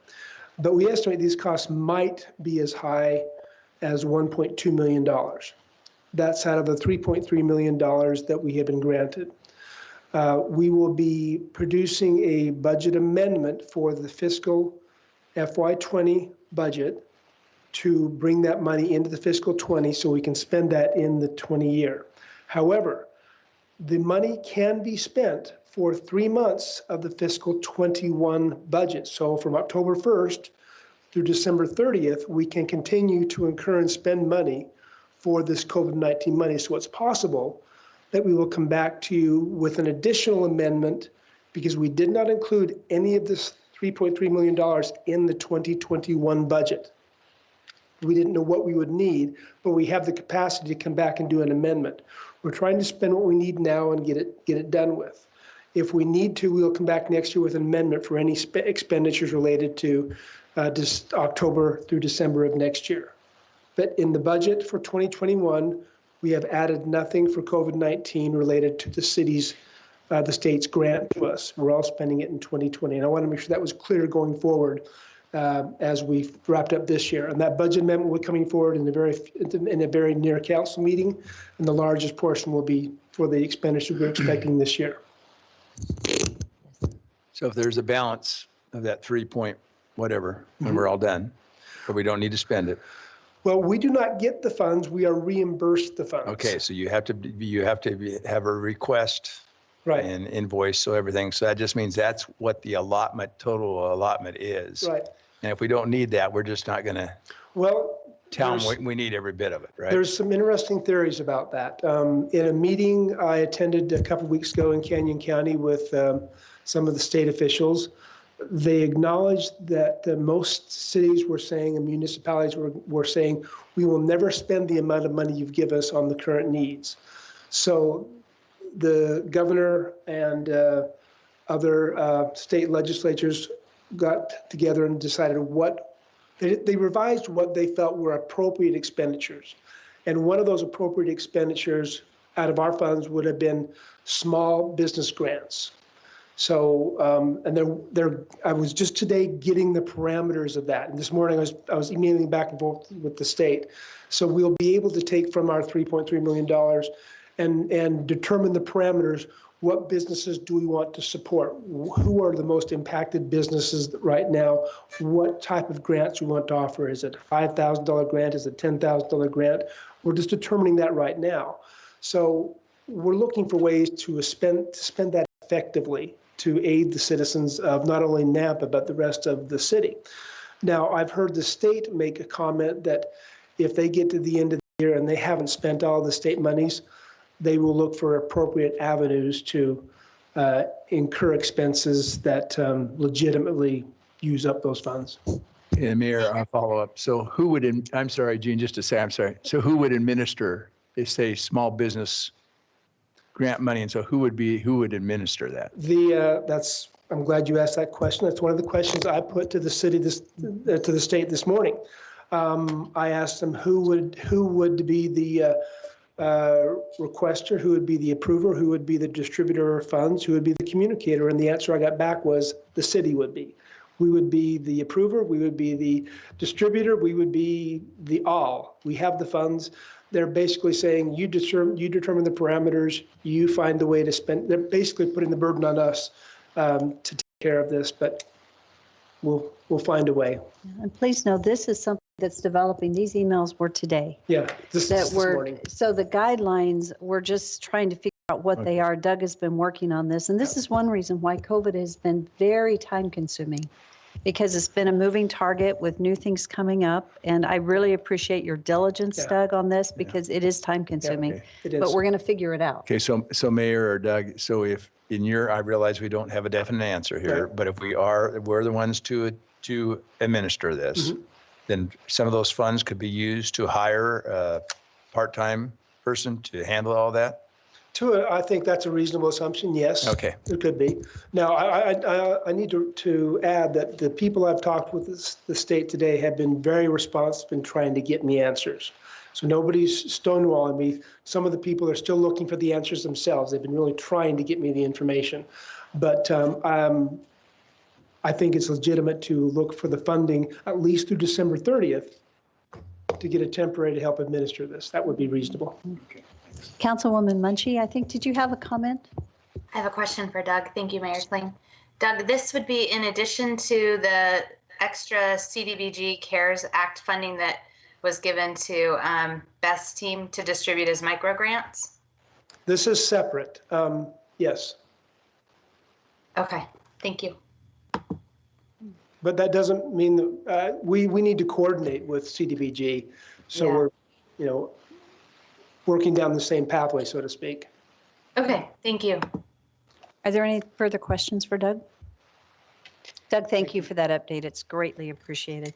So Mayor, on the agenda, we still had discussion on this building for $1 million. Is that for a later agenda in another council meeting, or how are we handling that? The building We never for, voted on that, I know. actually, it was postponed. Postponed. We just pulled it out. Pulled it That off. came out of an enterprise fund, and it's just been pulled back. It came out of two different funds, and we did not move. It'll come in as a budget amendment if we choose to move forward at a later It's not time. going to be voted on for the 2021 budget. That is correct. Okay, thanks. Council, the reality is that I don't feel comfortable bringing forward a budget that is not supported by facts. And like I said, when I saw two round numbers there of $500,000 each, my first question is what's developing those numbers? And I'd rather present to you a number that's supported by an accumulation of facts and studies and say this is exactly what it costs, and not just, No, we've discussed it with Patrick, so he agrees. Yes. Doug, thank you. Okay, so that concludes the end of our agenda. So we're going to go back to new business, and we have about, let's see, I see 10 new business items. So we will move through these. Most of these are relatively simple because they're pretty customary new business items. So if this is for the public, if there's anyone watching, it isn't that they're not being well and thoughtfully considered, it's that they've already been reviewed and they're more customary. So we'll begin with item 5.1. This is an action item. This is to request the council authorize the installation of a no parking zone along both sides of Treasure Valley Way. So move. Second. It's been moved and seconded. Is there any discussion? Hearing none, roll call. Who was the second? Jean. Thank you. Rodriguez? Yes. Levi? Yes. Haverfield? Yes. Bauer? Yes. Mucci? Yes. Brunner? Yes. Item 5.2 is an action item to request the council award a bid and authorize the mayor to sign the contract for trunk line flow meter project with Hatch Company, and this is approved in the FY20 budget. So moved, Mayor. Second. It's been moved and seconded. Is there discussion? Seeing none, roll call. Brunner? Yes.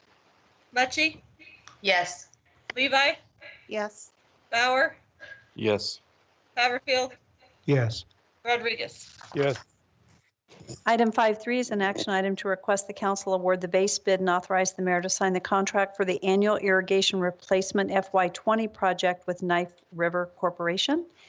Mountain West, this is approved in the FY20 budget.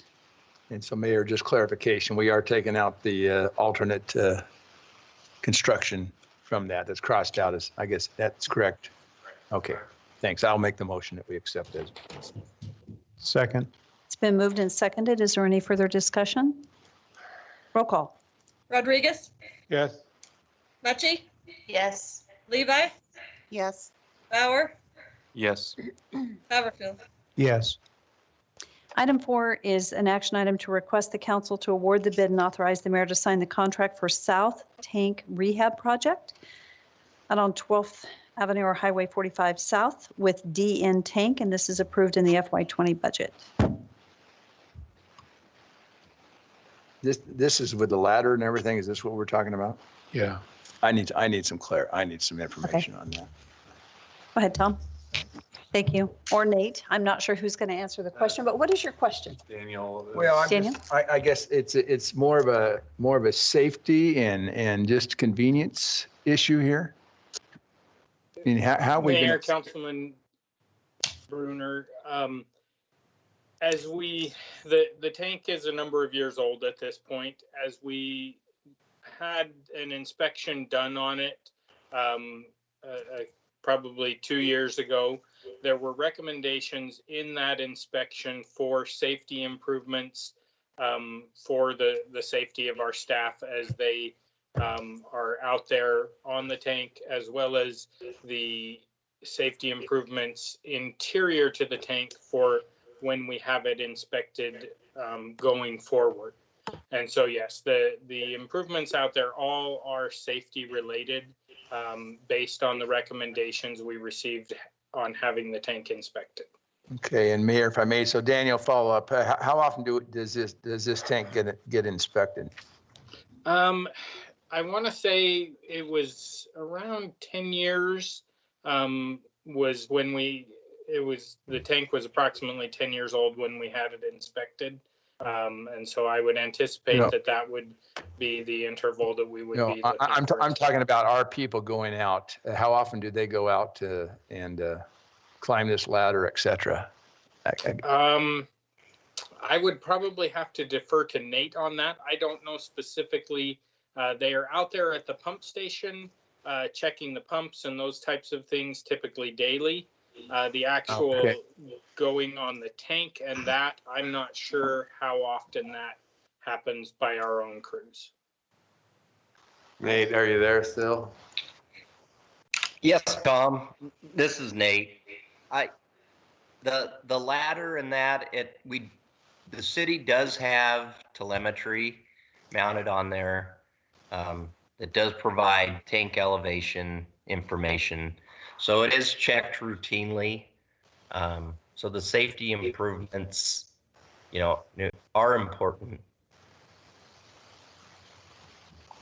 He was asking how many times, what's the frequency? So like annually, how many Yeah. times are we climbing up there checking the telemetry or whatever that word was? Oh, yes, Counselor, the tank is out at the tank on a weekly basis. So 50, okay, so 52 times a year, sounds like, huh? Yeah, but I mean, you may be asking specifically about the ladder in the request, which I think that's what the dollars. Well, yeah, my concern would be the safety and how often, how often we're doing this. So, yeah, I mean, the more times the kid climbs the tree, the more chance he is to fall. So that's why I'm asking. So sounds like we're doing it frequently. If it was one time a year, I guess I'd have a little question. Thanks. Correct. Staff are out there managing this facility on a weekly basis. I'll make the motion, Mayor, that we grant the request. Second. That was seconded by Councilman Haverfield. Is there further discussion or questions? Seeing none, roll call? Rodriguez, Yes. Mucci, Yes. Levi, Yes. Bauer, Yes. Haverfield, Yes. Brunner. Yes. Item 5.5. This is an action item. First, it's to accept the recommendation of first choice and second choice rosters by the evaluation committee.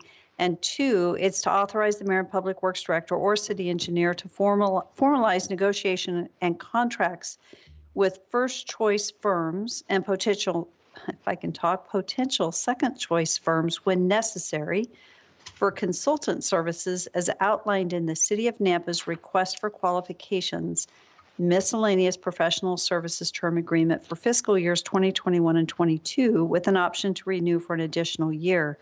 So legal reviewed this particular document and did send it forward for approval. And so we know that the legal review has been done on the new document that has been drafted. It's been updated. But the vote then is to accept the recommendations as they are noted on here and then to authorize the formal negotiations. I'll make the motion, Mayor, to approve. Accept. And I'll make the second. I only had one architectural firm that I kind of questioned, but I will second. Thanks. Mayor Kling. Okay.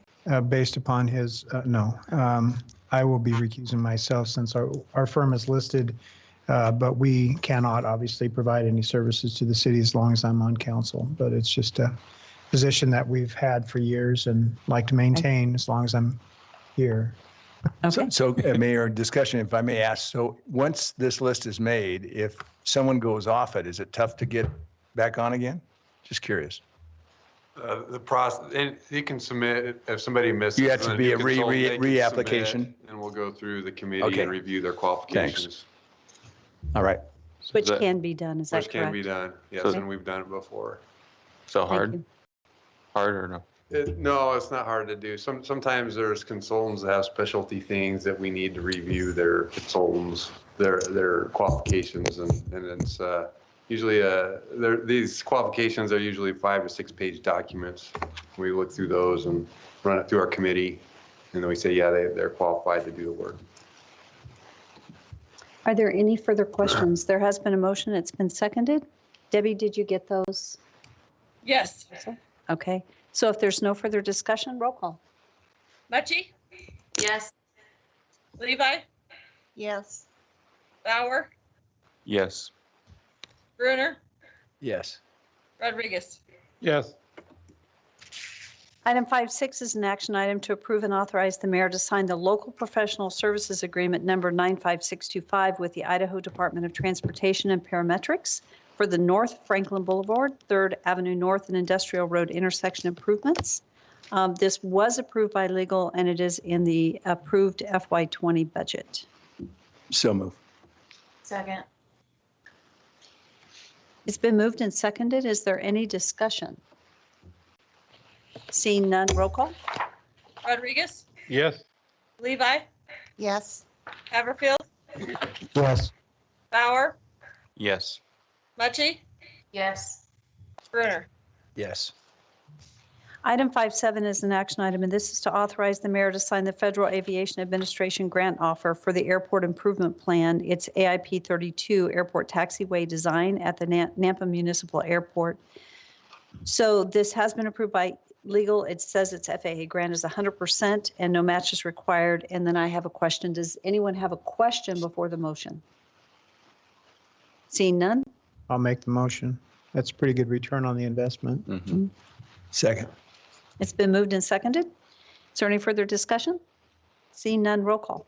Rodriguez, Yes. Mucci, Yes. Levi, Yes. Bauer, Yes. Brunner, Yes. Haverfield. Yes. Item 5.8 is an action item. This is a resolution for adoption of fiscal year 2020 rules and regulations and minimum standards of the Nampa Municipal Airport. It has been reviewed and approved by legal. Do we need to read this resolution out loud? No? Okay. I'll make the motion to approve the resolution to adopt fiscal year 2020 rules and regulations and minimum standards at the Nampa Airport. Second. It's been moved and seconded. Is there any discussion? Seeing none, roll call. Rodriguez, Yes. Brunner, Yes. Mucci, Yes. Levi, Yes. Bauer, Yes. Haverfield. Yes. Item 5.9 is an action item. This is to authorize the mayor to sign a contract with DataTel for the new citywide phone system. And this has been approved. This says pending approval, but I believe it has been approved by legal. Is that correct?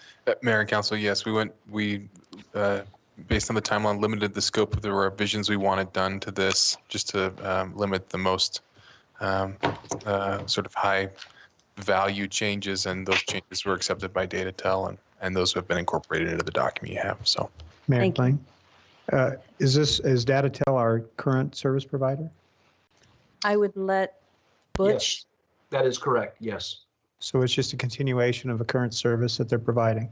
And it's an upgrade to the system, yeah. It's a new system replacing the old one. So is our cost up, is this above and beyond what we've been paying considerably? or- There is a cost to this, but it is funded through the Idaho CARES Act. What happened on this Oh. was that due to work from home, Butch, would you like to share the basis for this decision and the funding? Yeah, so because of the work from home, the taxation on the phone system with the forwarding of phones and the answering systems and all of the setups that we had to do in order to keep the businesses running across the city, the load hit our system very heavily, and we had to reboot quite often the different areas of the city to keep things running. We were finding anomalies. So we checked with the phone company, and they told us that the system that we're using right now is actually almost 10 years out of date with what people are using out there for the technologies that are available.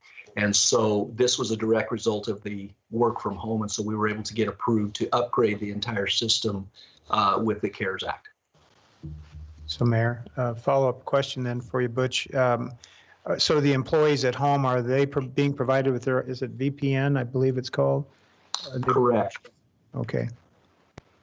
All right, thank you. So Mayor Butch, I'm sure it would be just huge. Have we ever, do we ever consider as far as another company, or is DataTel just pretty much have our business and it's just tough to transition to or receive bids from any other companies?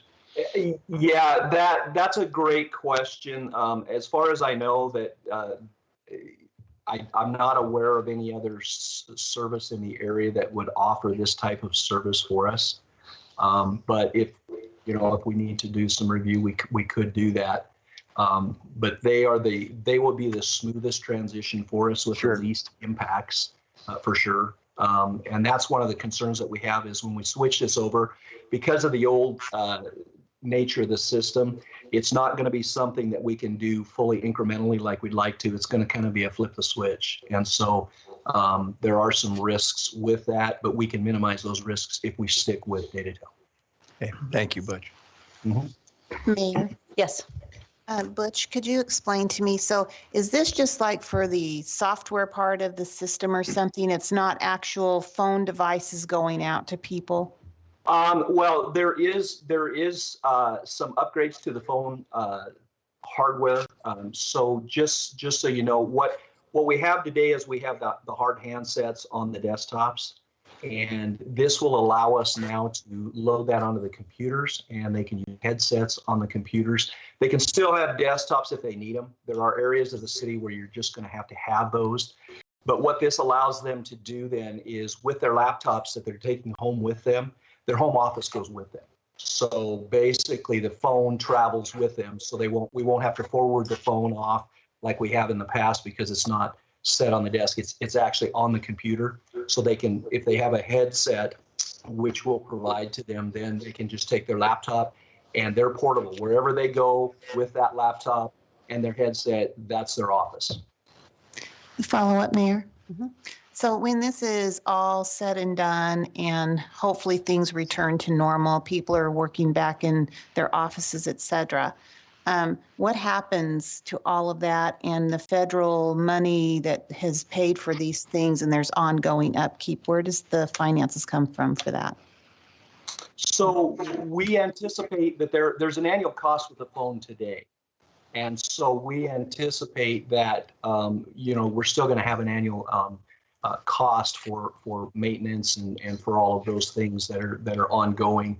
So it's not going to be a significantly different cost. I don't know the exact numbers. I don't have them in front of me, but we're already paying an annual cost even for this antiquated system for support.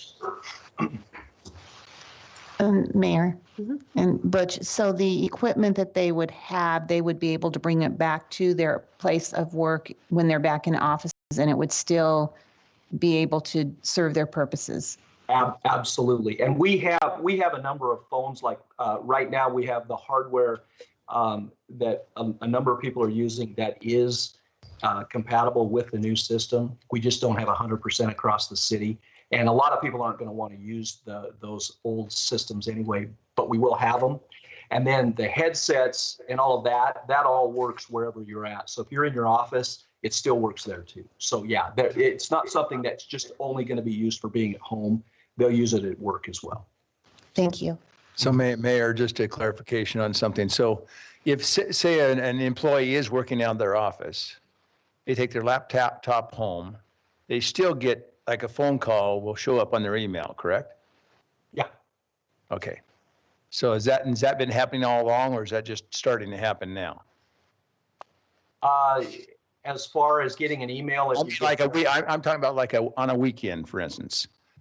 Like in my office, if I get a call on my office phone, which is, antique, but I also get an email on a Saturday telling me that I have a phone call. And that just applies on our system currently. It's only if they leave a message, then we get notified. Right. I'm sorry. Yeah. No, it would have to be a message. But that is happening across the board then. Correct. Yes. All right. Thanks. Mm-hmm. Are there any other questions for Doug? For Butch? Doug, I can't believe I did that. Good grief, Butch. I have a tendency to call Butch Doug. So yeah, I'm so sorry. And Butch, thank you for answering all those questions. Especially all that hair. How could you do I don't know. I'll make the motion to authorize you to sign the contract with Datatel for this citywide phone system. And you did say it was approved by legal already. Okay. Yes, and funded through Idaho CARES Act. Yeah. So that's my motion. Second. So it's been moved and seconded. Are there any further questions? Seeing none, roll call? Bruner, Yes. Butchie, Yes. Levi, Yes. Bauer, Yes. Rodriguez, Yes. Haverfield. Yes. And our last action item of the evening is to authorize the mayor to sign an updated MOU with the National Main Street Center for the Kevin and Mary Daniels Fund. And this has been reviewed and approved by legal. So moved, Mayor. Second. It's been moved and seconded. Are there any further questions? Mayor? Yes. I just have a question. There are a lot of various loans that are going to be available now. Are businesses going to be able to access more than one of those loans? Is there sort of a process for the way that goes? Robin, you can answer that question, but I have to say, as Robin is there, I'm so thankful for our economic development department because they're managing all of this. Thank you, Mayor. Thanks, Robin. Yes, so Mayor and City Council, yes, they can, they'll be able to utilize different loans just depending on their location. So the Kevin and Mary Daniels Fund is specifically for businesses that are downtown. So that's kind of a location one. But yes, there'll be a process that they could utilize some other the loans. And so we'll vet all of that through our office and make sure that they, whatever loan they can qualify or grant, then they can use those loans and use those funds. Okay, thank you. Mayor, Councilor? Yes. I believe that the new one coming out, we talked about today, is the kind of the course of last resort. If they failed everything else, this is the one they go to, but they can't get others and then come and get this one as well. Thank you for that clarification. And so within the city, economic development has been very key to managing all of these assistance, the funds through the, whether it be the CDBG, Kevin and Mary Daniels. So it really comes back to one office and they're doing a great job. And so we do have a centralized clearinghouse that this would all go through.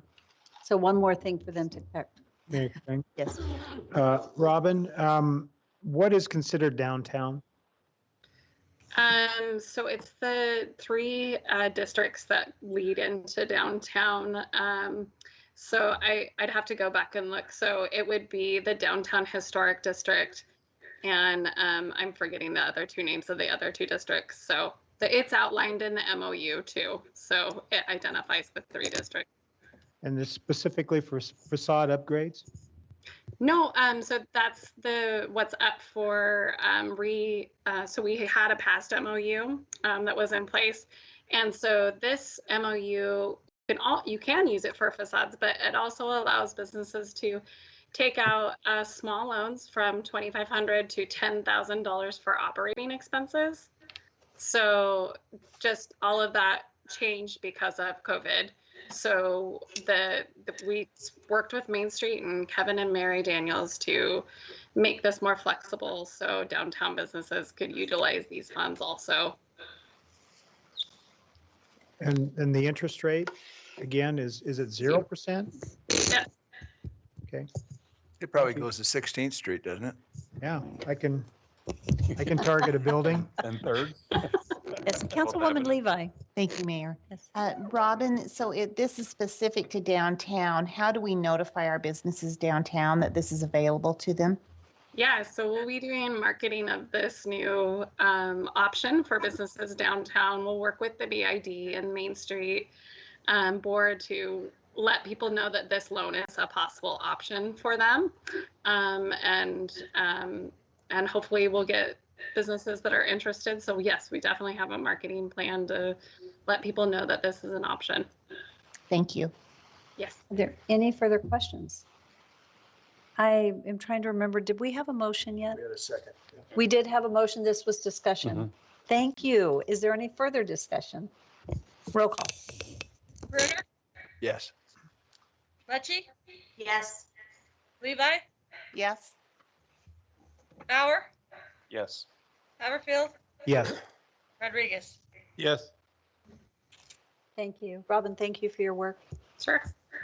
As we get ready to adjourn, I had a text come through and I just want to ask for prayers. We have a family friend that is really fighting for her life from COVID, and she is not elderly. And, you know, she's one I shared with our directors earlier that in a meeting earlier that when she went on into ICU onto a ventilator today, we thought she was going to be coming off, and she's not. And she's got complications and she's really fighting for her life. And this is just that reminder, as we had last Monday when Jean was here with her friend, that this is a serious thing. These are people that it's the people that you love, the people that you're friends with, that had no idea that when they went to a meeting that they would get COVID. It's like my mother-in-law said, she said, I wish I would have been more careful. I wish, people wish they would have known and understood how seriously contagious this is and how serious it is. For some, as Dr. Schulte said, it's unpredictable. You just don't know who's going to get hit what way. And so I would just ask if you guys would. Mayor, may we close in prayer for her? That would be great. Thank you. Yeah, you want to give her first name? I'll say it's Ruth. Ruth. Her name is Ruth. If someone would like to close us in prayer, that would be How great. about you, Rick? Yeah, let's close in prayer. Dear Lord, we gather before you tonight, and we're mindful of what's taking place in our community and around the world, and we just lift Ruth up to you right now. We ask that you would surround her with your presence, that you would fill her with your presence, and that you'd bring her through this. We thank you, Lord, for the caregivers who are doing everything they can to provide comfort, care, and put her in a situation where she can recover. We lift her family up. We lift Mayor up as her thoughts and her heart is obviously on Ruth and as they are family friends. And we just ask, Lord, that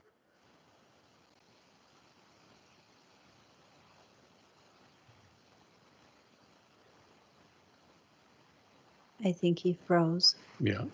I'll finish. Yeah, the Holy Spirit knows, huh? Yeah. So Lord, we just ask God that you would hear these prayers. And Lord, I think of the many others that are dealing with the same thing.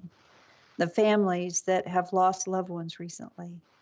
Lord, we lift them up to you. And we ask God that you would just surround them and minister to them. Lord, you are the healer.